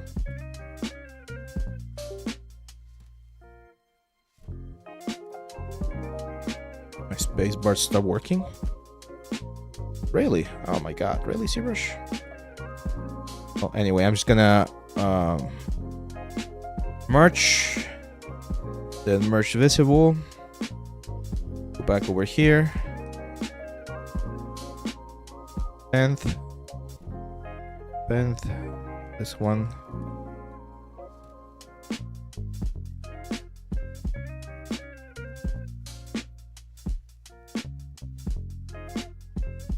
Let's wait for just a second and let's delete the head. Yeah, there you go. Delete hidden, Dynamesh.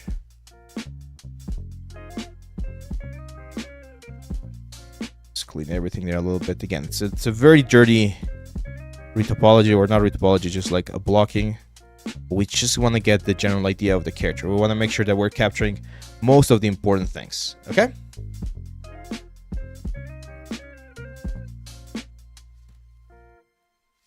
Let's see. Do we delete the body after character is wearing cloth? Yeah, exactly. Yeah, you can delete the character. Okay, let's bring this character back here. Cool. Demi Urjid, what's up, my friend? Welcome. So again, because we're in the blocking stage, another thing that I'm gonna do is I'm just gonna append the helmet. I want to do the helmet, so I'm gonna start with the cylinder. Grab that cylinder, push it up, get that roughly into position, like this. Make it tall. Gonna go to the deformations. The deformers here are very important, guys. A lot of you guys underestimate how powerful these deformers are. So for instance, there's one called the taper. And with the taper, as you can see, I can do exactly what I need right there for the helmet. Look at that. You can get the exact sort of like pointy bit that we need or we're looking for. And it's very, very fast, right? So I don't need to go back to Maya or anything. We can just work with this one right here. Might be a little bit of an inclination there.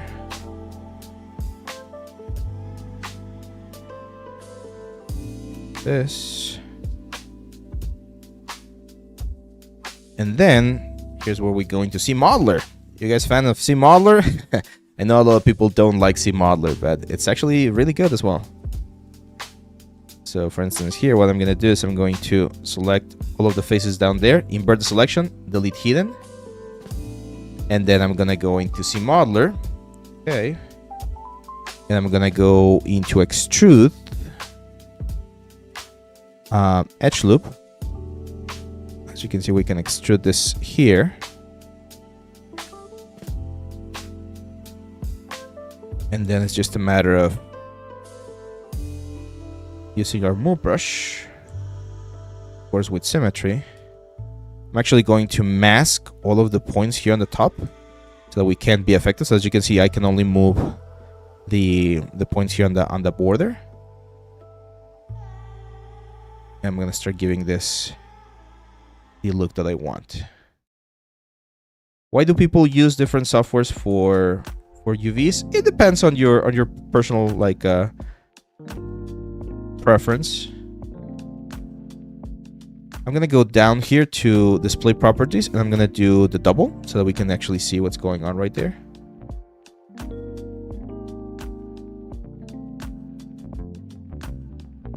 As you can see, CModeler can be very, very useful. It is tricky to learn. I'm not gonna deny it. Like I initially wasn't a huge fan of it, but it's actually very practical for this kind of stuff, as you can see. So instead of me having to go back to Maya or to Blender or anywhere else, I can quickly sketch the general shape of this thing right here, right?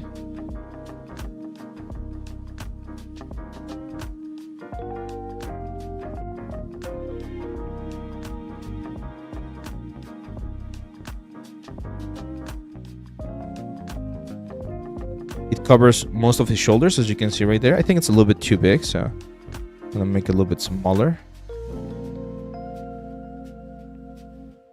But it goes pretty much all the way to this area right here. And on the pose, he seems to be sort of like punching down a little bit more.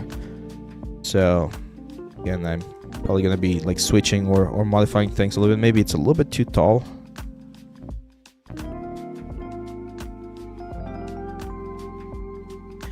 Yeah, that's a little bit better.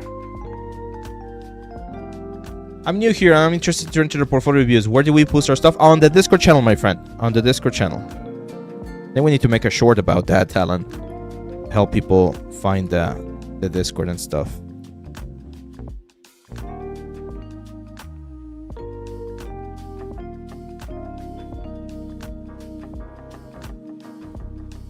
And have very clean separation there. Yeah, there you go. Oh, something like that. Awesome. Awesome. Hello, sir. I'm a big fan of your teaching. I'm really interested for effects. Do you suggest me someone YouTube channel or course of Houdini effects? Oh, that's a great question. There's a place called Houdini Academy, I think. You might want to look it up. I haven't really checked any of their videos. Like I haven't gotten into Houdini myself. But that might be a good place to start if you want to get into effects. Houdini Academy, I think it's called. Now let's do the boots, at least a very basic like construction of the boots. So I'm going to follow a similar process. I'm going to duplicate this guy. And then on this duplicated mesh, it's going to delete everything that we're not going to be using. They're relatively tall boots, so probably like right around there. There you go. And delete hidden and Dynamesh. Perfect. And from here we start working. So first thing I'm going to do with R or W or whatever, I'm going to press Control and just inflate this a little bit. So they're a little bit bigger than the original feet. And then we just model. Sculpt. So we have this thing going forward, going back. This sort of like little loop thingy. Probably going to be a little bit closer to the big toe. And I'm going to start sort of like sharpening some of the elements because it's supposed to be leather, right? So leather tends to be a little bit sharper. You can make what is your opinion about the yeah, I definitely need to make a bot to answer some of those common questions. I did a video a couple of weeks ago, my friend, Skyleware, where I talk a little bit about the current situations that I see on the industry, and I talk about my stance on AI over there in case you want to check it out. We're adding the bolts that we would expect to see here. It's a very, very loose concept, right? So it's very open to like interpretation, but you need to be a little bit more aggressive now to really get the concept across, especially again in this like blocking situation for now.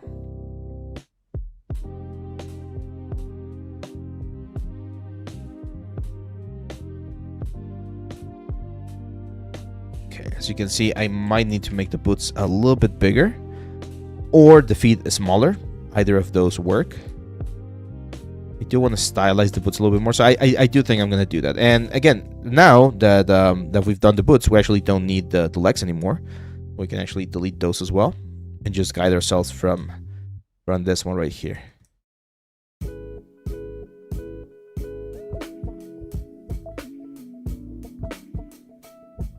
It's all about those sharp angles. Make this feel like it's actually like sitting on the ground.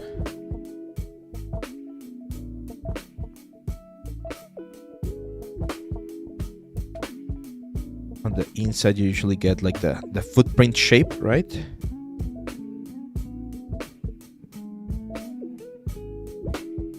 Something like that.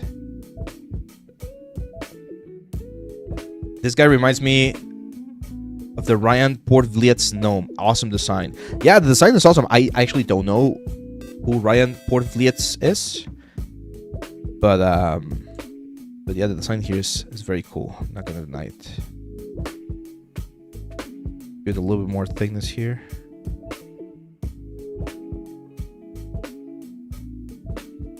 Smooth. Let's do a quick save.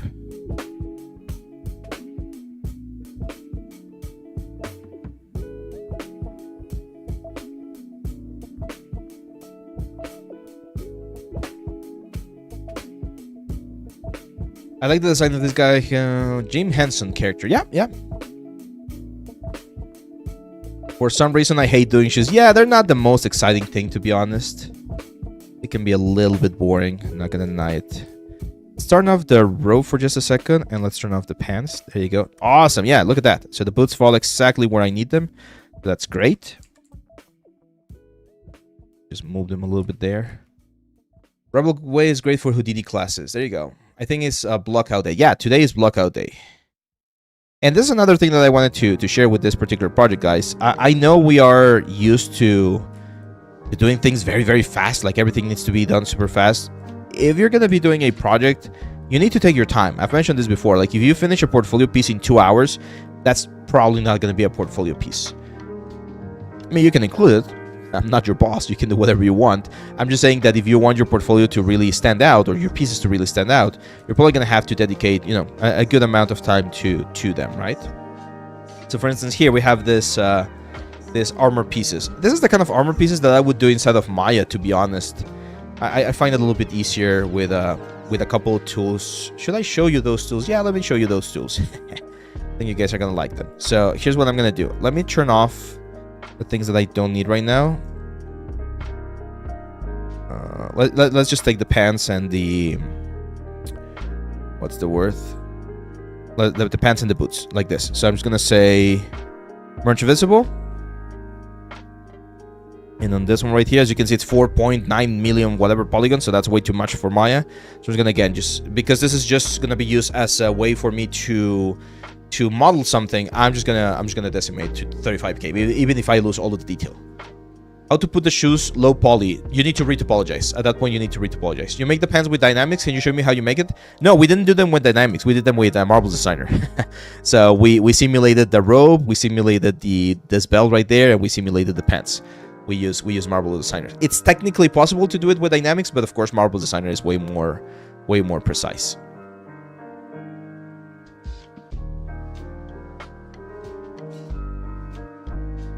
Give me 1 second.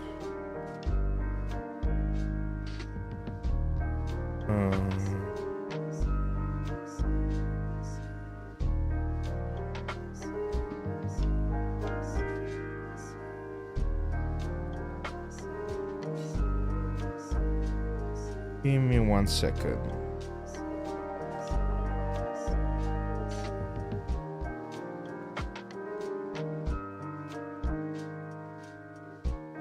Okay.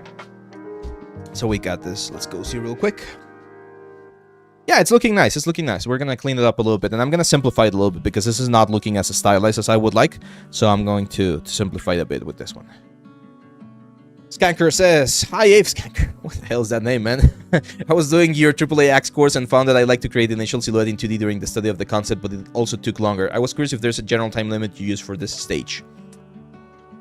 No, there's no time limit, guys. I know time is one of those like very weird concepts where everyone is trying to figure out like, oh, I should be very fast. I see this guy's doing like 30 sculpts in just 2 days. It's like, no, it really depends.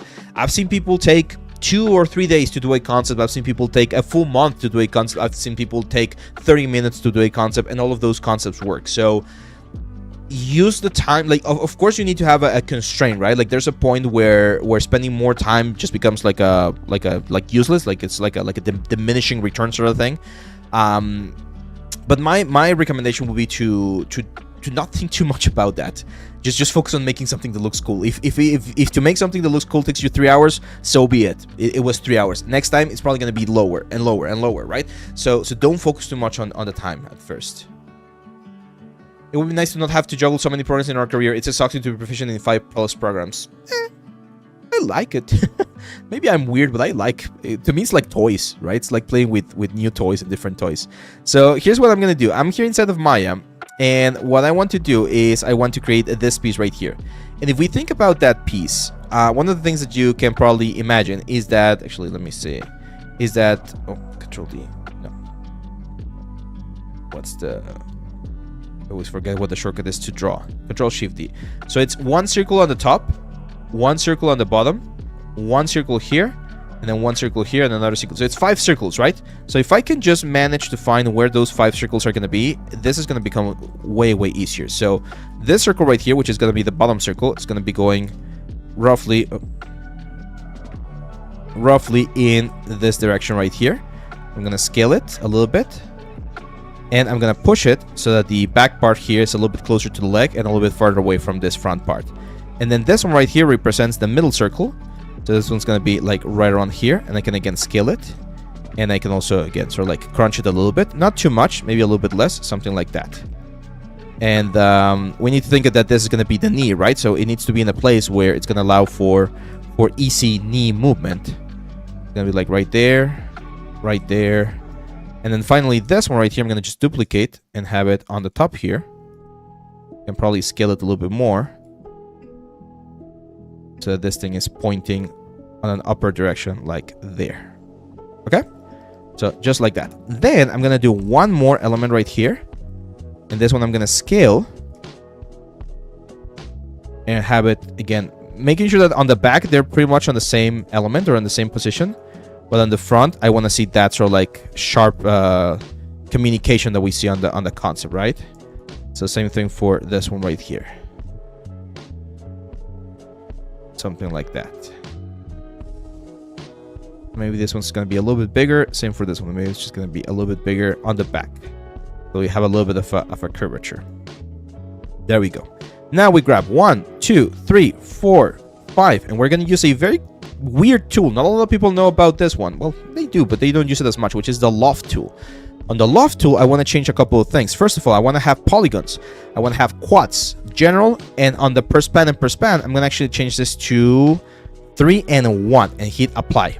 And boom, look at that. Right? We get the exact shape that we want. The exact like element.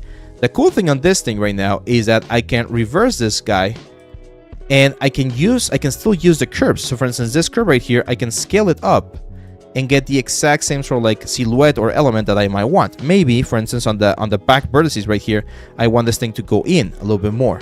So I can control that with the vertices, because the shape right now, the geometry, is currently still stuck to the initial curves. So it's a really handy way to get like this like very interesting manufacture shapes, if you want to call it that way, to get the shape of the armor, right? And it's a very clean shape, right? It's very clean. Been a while since I've used that. Yeah, and that's following up with one of the questions that someone made about like multiple softwares. That's one of the advantages. Like, we don't have this option inside of ZBrush, so if I have access to Maya in this case, then I'm gonna be able to do this kind of stuff very easily, and it's just gonna make my life so much easier, right? So there you go. Now we have the big like knee thingy right there. And this geometry right here, I'm just going to say delete history, first transformation, center pivot. Might as well already give it an extrusion to give it thickness, right? And then this thing right here, I'm definitely going to go to that border, that border, that border, that border, that border, and that border, and just bevel it. 2 segments and a small fraction. Now, because I'm going to be sculpting with this thing, you ideally... Thank you, Solid Mango. No, Limit for the subscription. I also thank you, Solid Mango. You're a great fan here on the channel. So I'm also gonna add a couple of subdivisions here, so that when I subdivide this inside of ZBrush, if I want to add any detail or whatever, it works perfectly fine. Yeah, it's a very common like move inside of like DCC applications to use curves to get this thing to work a lot better. So that's it. This is my piece again. The history. Oh my God, Limitless! Oh, dude, thank you for the gifts, man. 10 gifted softs. Congratulations to everyone who got a gift. Say hi, or say thanks to Limitless. Thank you, my friend. Thank you. Really appreciate it. Thank you. And now we're gonna go here, go see, and hopefully this doesn't crash. Let me actually save this thing like normally. I'm gonna save this. Gnome. Let's call this Gnome. There we go. And we're gonna save file, or sorry, go see. Let's see if it does properly. Yes, it did. Okay, awesome. Now we can go here and just say append, and append that piece right there. Look at that. Beautiful, right? And once we're here, we can always again play a little bit with the silhouette and with the intensity. Like, it doesn't need to be perfectly symmetrical. We can give it a little bit of more flair to the whole thing. There we go. I will probably push the boot, to be honest. Like at this point, it might be a better idea to just like stylize the boot a little bit more, like that. Same for the pants. So this pants, that like those folds or whatever, I'm just gonna push them in. I am gonna push this folds out, and this is from a retopology perspective. If eventually I'm gonna retopologize everything, I don't want to have any sort of like empty areas or empty holes. It becomes very difficult to work with something like that. That's it. So now we of course just mirror and weld this thing, and there we go. So little by little, our little guy right here is shaping up, right? This is taking form. This is where again things get a little bit tricky, because I might need to go here to the dress or to the skirt and just push it out so that it doesn't overlap with the elements that much. And it's horrible, because we just spent like a couple of minutes trying to make those elements right there, and now they're hidden, right? They're hidden behind the elements, so we're only going to be seeing those on a specific like animations where the character is like moving around on a specific pose or whatever. It's very common. That's also a very common thing for this kind of like characters where you spend a lot of time on something and then you're not even going to see it as much. It's part of the job. For hard edges, for UVs, what's the best? Have supporting edges or just have the UV seam where the hard edge goes? It depends. If it's like a super low poly element, I usually like to have the edge or the UV edge where the edge is, so that it's hidden. But if I can, I always add bevels to my hard surface stuff. It's just a couple of extra polygons, like the polygon's not going to be that intense. And it just does a good... it just helps in general, right? It just helps in general. There we go. So let's just clean the... Again, it's just the blocking there for the element, but I think it's a good idea to start working on that. I'll make this a little bit shorter. Go. And now we're just missing the shoulder pads. The shoulder pads. Oh man, those are always tricky. They're not that difficult. It's just... What's the word? I don't want to say obnoxious. Should we do them here in the Maya? I think we're going to do them in Maya. So again, I'm just going to clone. Get this garment right here. Do a quick decimation. I'm just going to do 20k, whatever. And then we're going to take this into Maya. There we go. So let's go see again. Gozi is really good, man. I really like Gozi. There we go. So I'm gonna go and start this another fun little like poly modeling trick. I'm gonna start with a cube, very basic cube, and you might be like, why? Eh? Why are you starting with a cube? That looks more like a sphere, right? And the reason why we're doing this is because if we grab a cube and you smooth this cube,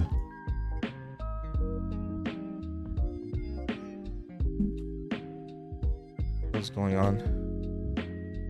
There we go. The keyboard was acting weird.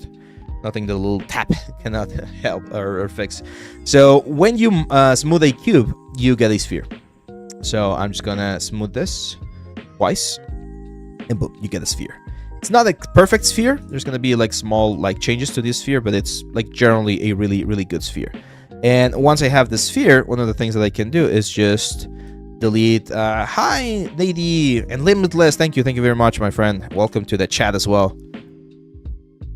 There we go. What I'm gonna do is grab, for instance, this vertices right here, and just do this. Let's push this up. It's like traditional poly modeling here, where we're doing. I don't want to say old school methods or anything, but a lot of people are very used to sculpting everything nowadays. When in reality, you can do a lot of these things right here. Got the hype chests. Is there a mirror modifier equivalent in ZBrush as you do in Blender? No. Maybe there's an instance. You can work with some instances. There we go. So now that we have this, we can of course grab this vertices, push them out as well. And again, this is not the final one. Remember, today is blocking day, so we just want to get the general shape of the character here. Let's make this a little bit bigger. Something like this. Yeah, seems about right. So I'm going to go see this thing now. That's all I need for now. So I'm just going to go see, and I'm going to explain why in just a second. I'm going to go see this right now. I'm going to create a new one. There we go. Go back here. Append that new one. There we go. And if you have an object, you can actually use symmetry even if it's not on the symmetrical plane. This is a very common like ZBrush question, right?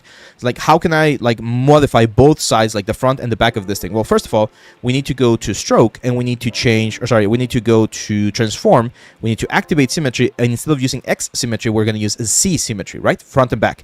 But as you can see, the front and back is not aligned to this like shoulder piece right here. It's like on the center of the actual world. But if we go here to the side and we turn on this local symmetry option, now it should, oh, it didn't. My God. Now I'm gonna look like a fool here, but it should work. Let me try.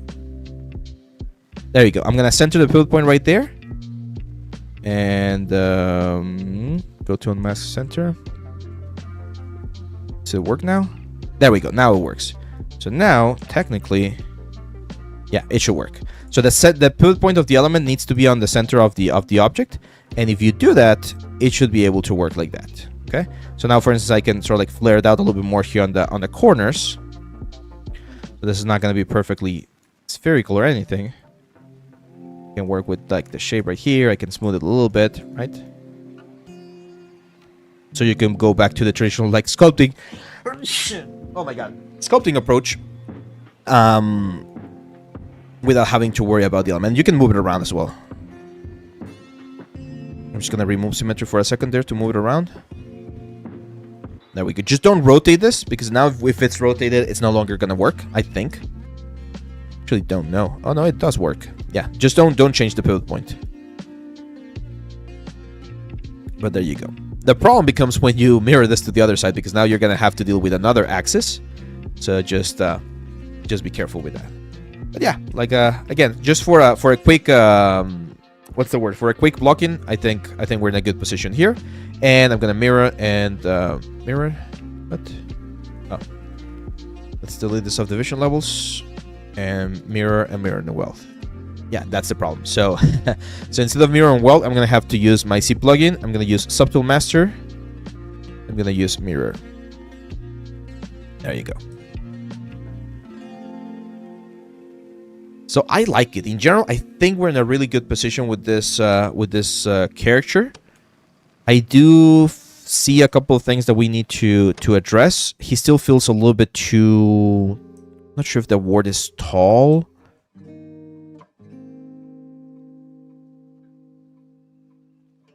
I don't know. This one feels a little bit thicker. So what I'm going to do here is I'm going to use another technique here. I'm just going to go C plugin, and I'm going to use Transpose Master.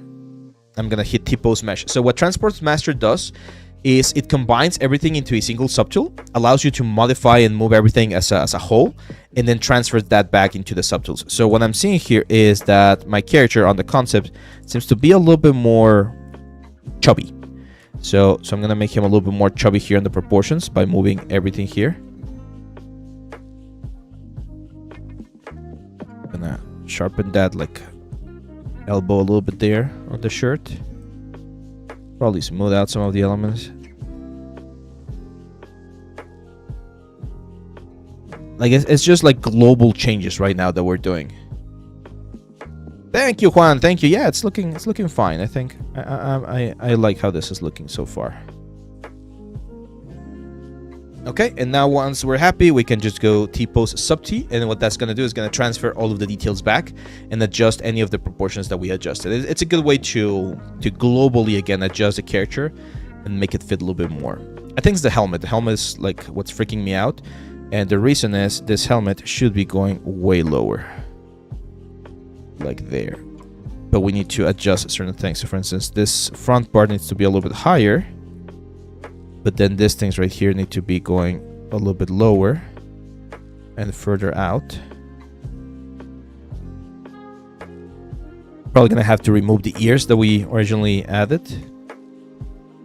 Make this a little bit taller.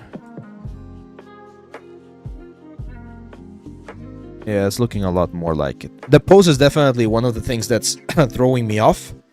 But I think proportion-wise, the thickness of the arms, the thickness of the hands and everything, we're in the right situation. Super Carlos, what's up, man? Let's see. Hey, kind of a random question. Is the current version of ZBrush worth a subscription? I still have access to my perpetual license before they went to subscription. Is the new features worth it? Oof. Yes, I would say so. Like the Retopo brush is pretty cool for quick like iterations here inside of ZBrush. Yeah, there's several tools that I think it's worth it. But here's the thing: if you are, this is what my advice would be. If you're making money of ZBrush every month because you're selling commissions, you're selling sculptures, you're working as a freelance character artist or whatever, then the subscription is definitely worth it for two reasons. One, you get the latest like tools and the latest like elements here inside of ZBrush, and two, you can actually use that payment to deduce it from your cost, your monthly cost, and that helps you with tax things, right? Like it helps you offset the taxes so you don't pay as many taxes because you're already spending for your business. But if you're a hobbyist, if you're not making money out of ZBrush, then like even like ZBrush 2022, which I think was before the merge or whatever, you could still use that and you're gonna be fine. So let me just add here a little bit of the eyebrows. The hell? There we go. Just because I want to see a more. There you go, something like that. We can even add like the eye sockets. Let's dynamesh that thing real quick. It's gonna have very small, tiny eyes, very old, like heavy eye bags, of course.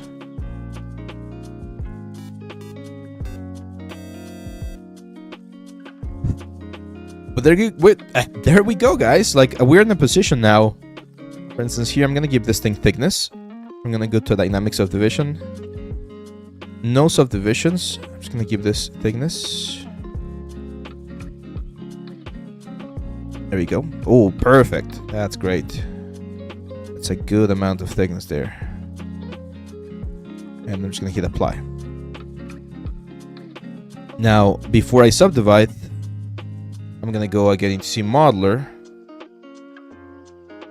and I'm going to bevel the edges. So bevel, that edge right there, that edge right there, that edge right there, and the little edge here on the top. There we go. Now I can more comfortably, actually, it might be a good idea to keep a uniform amount of like faces. It's a good idea to insert an edge loop here.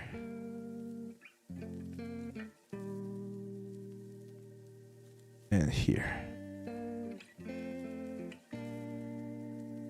There we go.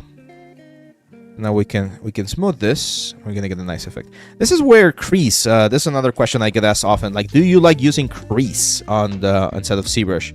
I do. I do. It's a good option. So let me show you. Some of you guys might not know about this tool. So right now, if I smooth this element, as you can see right here, especially the pointy bit here at the top, which is very important, it's getting lost, right? And the only way to solve that would be to bevel this particular edge right here. So I would need to go with Modeler again, and I would need to bevel this and give it like more divisions. But as you can see, these divisions are going to create like a very weird thing, and we're going to have bevels going everywhere. That's not what I want. So one thing that we can do is we can go to the edge and hit this option that says crease. And what crease will do is it will add a little bit of a line. Can you see that sort of like double line that we get on the element? So that is telling ZBrush, hey, keep this element or keep this line sharp. I don't want you to smooth it or to do anything to it. Keep it sharp. So now when I smooth, as you can see right here, that line, that little corner becomes or remains very, very sharp. It's very useful. It's one of those like very, very intense, useful tools here inside of ZBrush. So do I recommend it? Yes, I do recommend. What do you think about piracy? What do you think I think about piracy, man?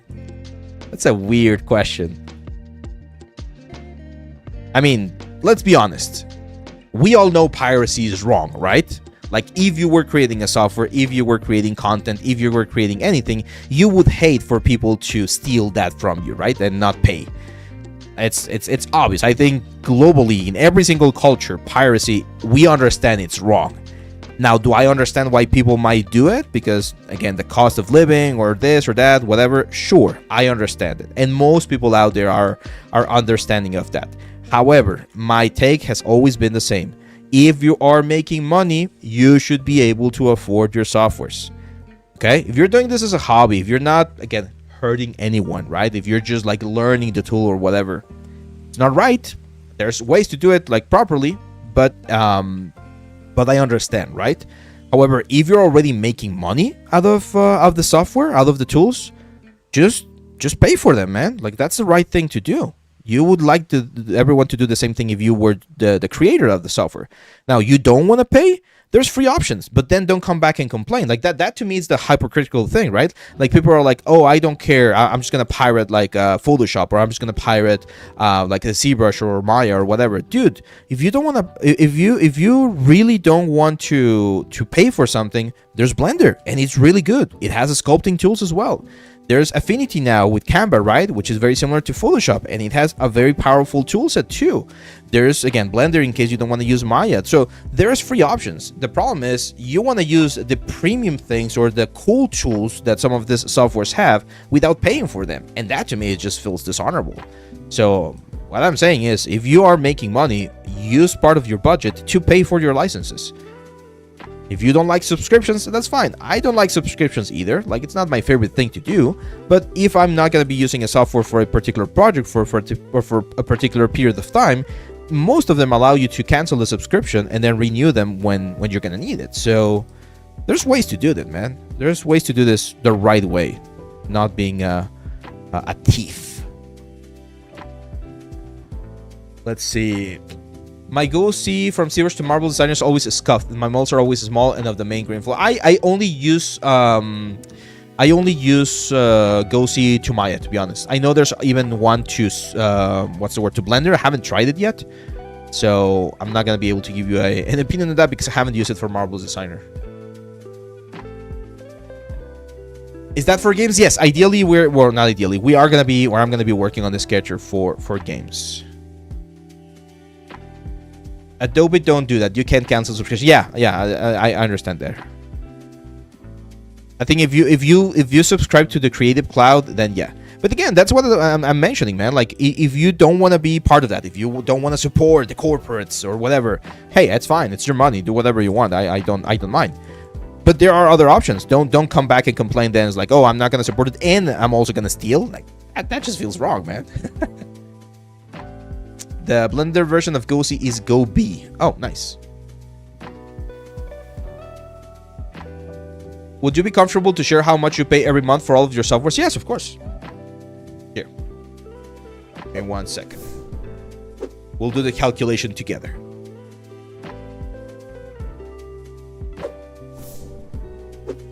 So, let's start with ZBrush. ZBrush, I believe it's 49 USD per month. So, 49. And then Substance Suit, which is Substance Painter, Designer, and Sampler. I believe it's like... I think it's like $25 per month or something like that. Maya, it's not per month. It's a one-time purchase per year, which is 4,000 pesos. If we divide that by 12, it's roughly like let's say 400, or it's like let's say $20 per month, roughly. Is that right? So 12 times 20 times 18. Yeah, around that, around 20. Let's say 25, just to be safe. What else? Photoshop. So I got my Creative Cloud thing with all of the Adobe softwares. That is $50 per month.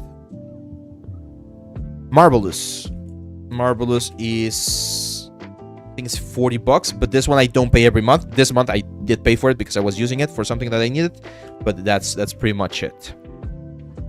And that's it. I think that's all of the softwares that I use with paid subscriptions, to be honest. Because when I can, I do buy my license. So, for instance, Marmoset, Marmoset is 25, but I have my indie license, so I don't pay anymore. Resom UV, I have my indie license. Gaia, I have my indie license. Fibershop, I have my indie license. So, yeah, this is roughly what I pay for my subscriptions. Which, if we add them up, that's 50 and 50. That's 100, 150. So 190 USD for my subscriptions. Okay. Now, is this a lot? Yes, it's a lot. It's quite a bit. But thankfully, I'm lucky enough to have like multiple jobs that I use the softwares with, and those jobs pay for the softwares. So from all of the money that I make from my classes at the university, from my mentorships at Think Tank, from the museum work that we do, from these streams, from the courses, from all of those, I pay for this. Okay.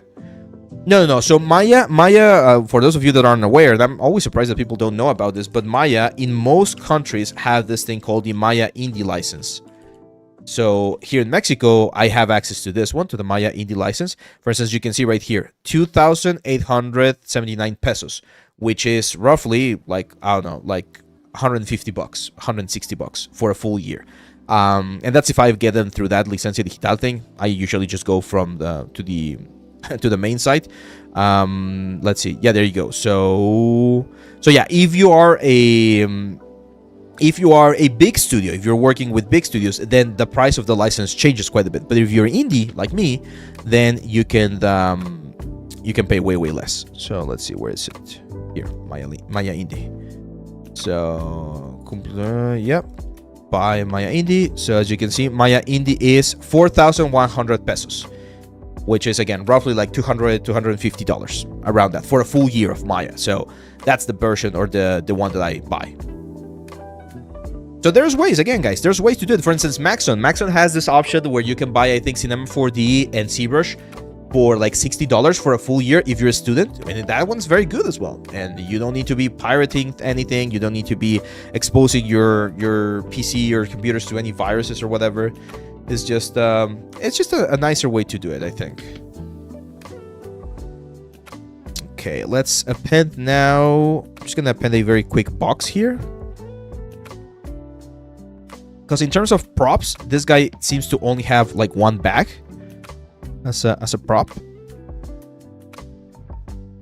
So I'm going to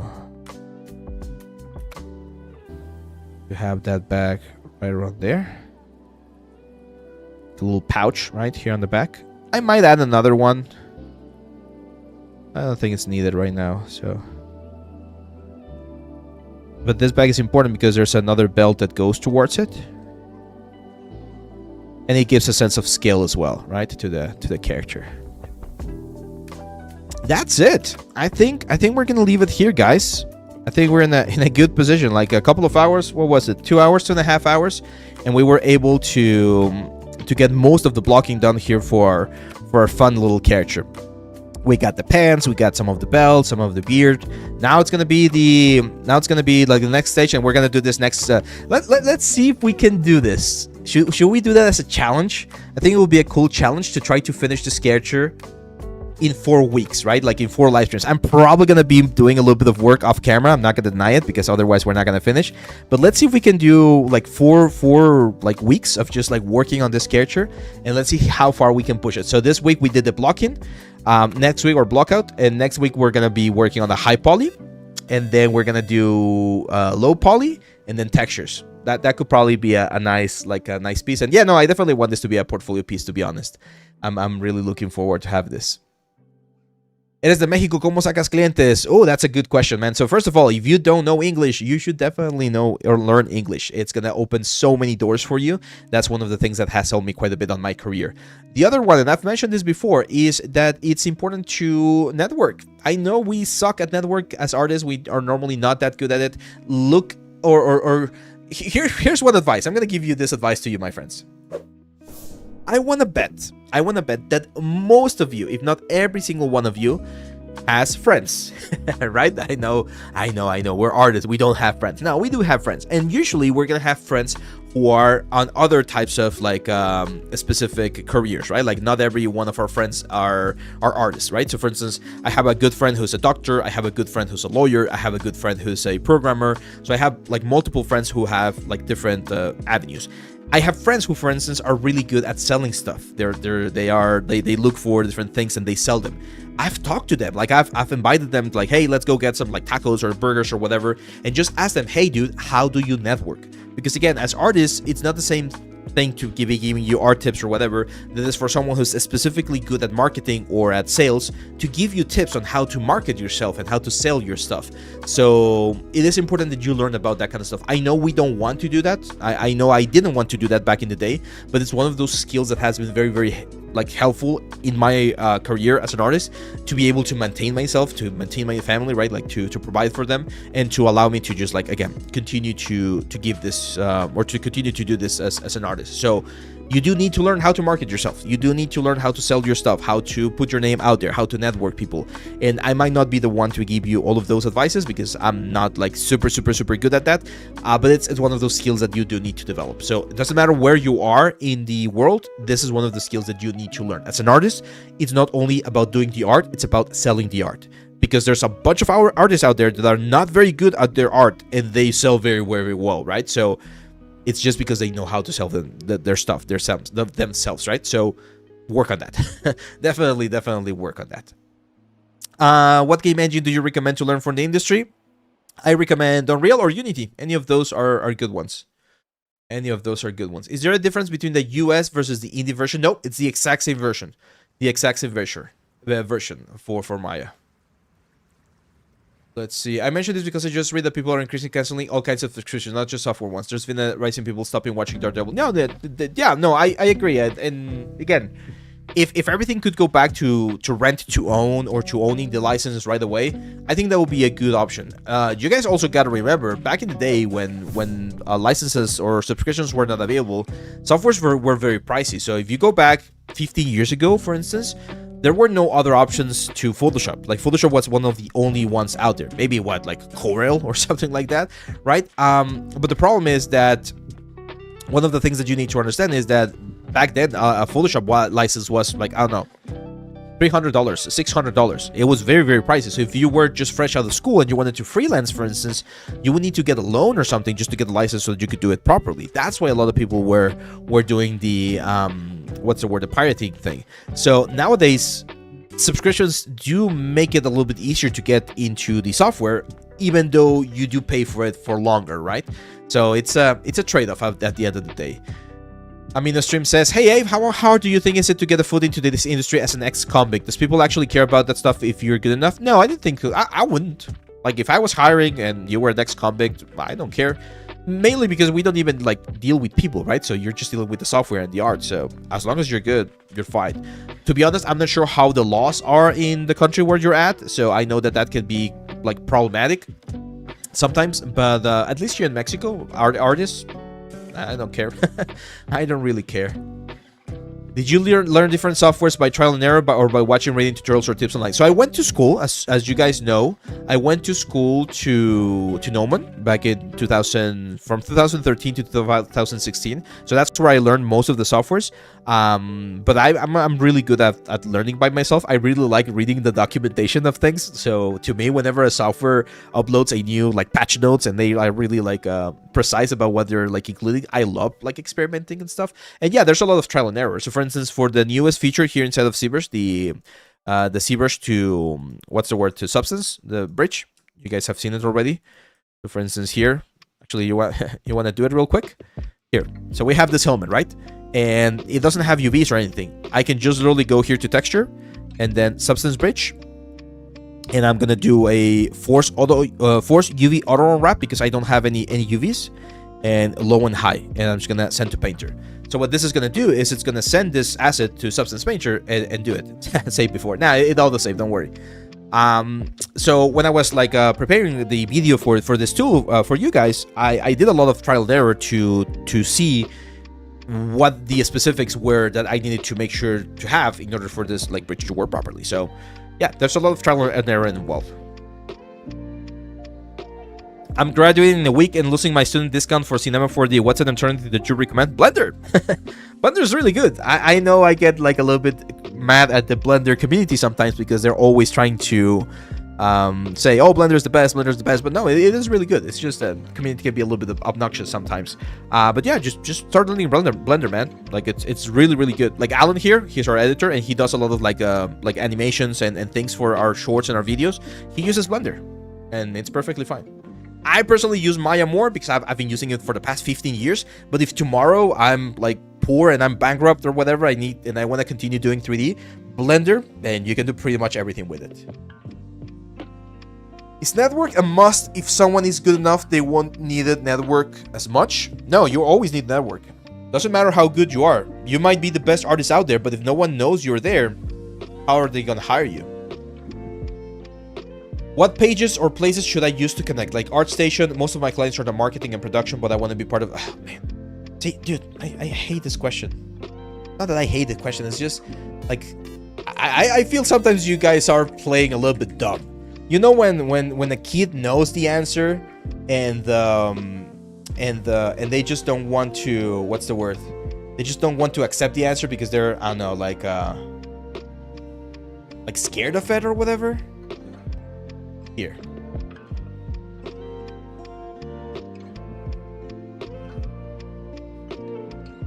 Oh no, this is not my Instagram. 1 second. Sucks about having multiple accounts. It's another file.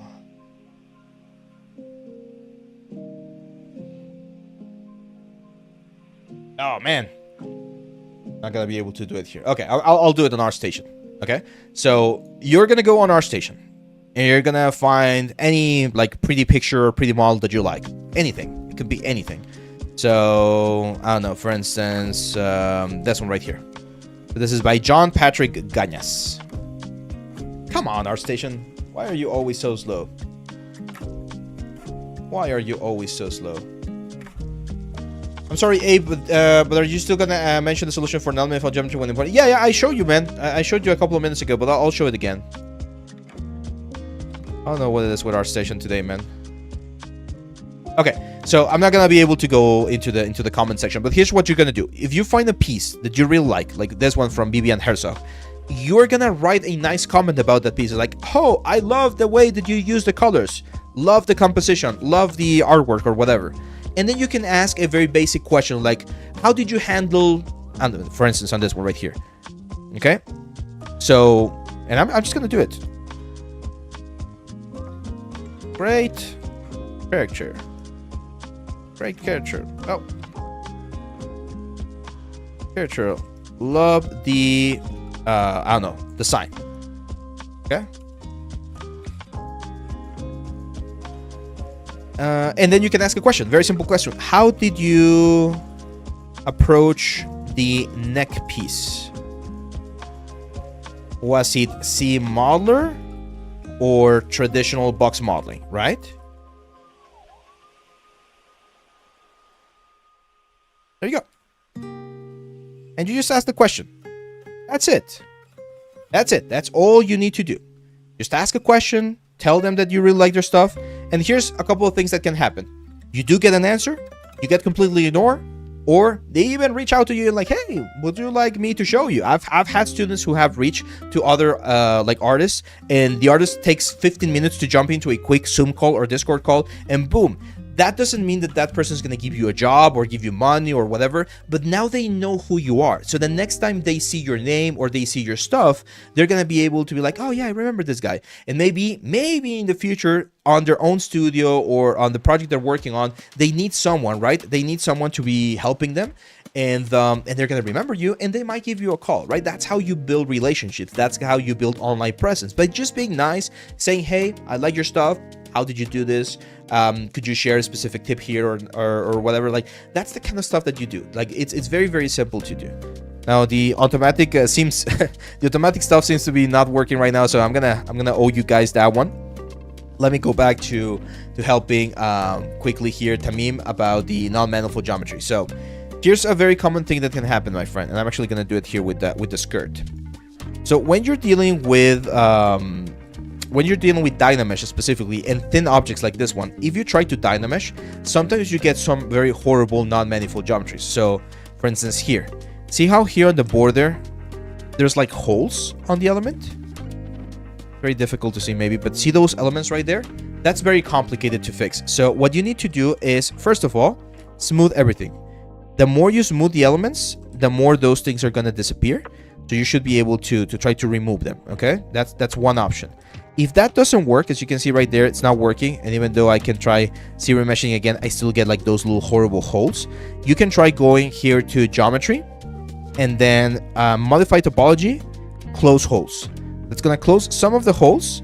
And then you can try this weld points as well. Weld points is going to try to mix everything. Mesh integrity, fixed mesh is the third one or the third thing that you can do. And you can try and see if that helps. That's still horrible topology. That still might cause some issues, but it should alleviate some of the elements a little bit more. Okay? So that's it, my friends. Thank you very much. I know there's still a lot of questions there on the chat. I'll make sure to check some of them. Maybe we'll do a couple of shorts about them. But other than that, well, that's pretty much it. I'm gonna be seeing you back next week. We're gonna continue working on this character. I think we did a good push today with all of the blocking for the character.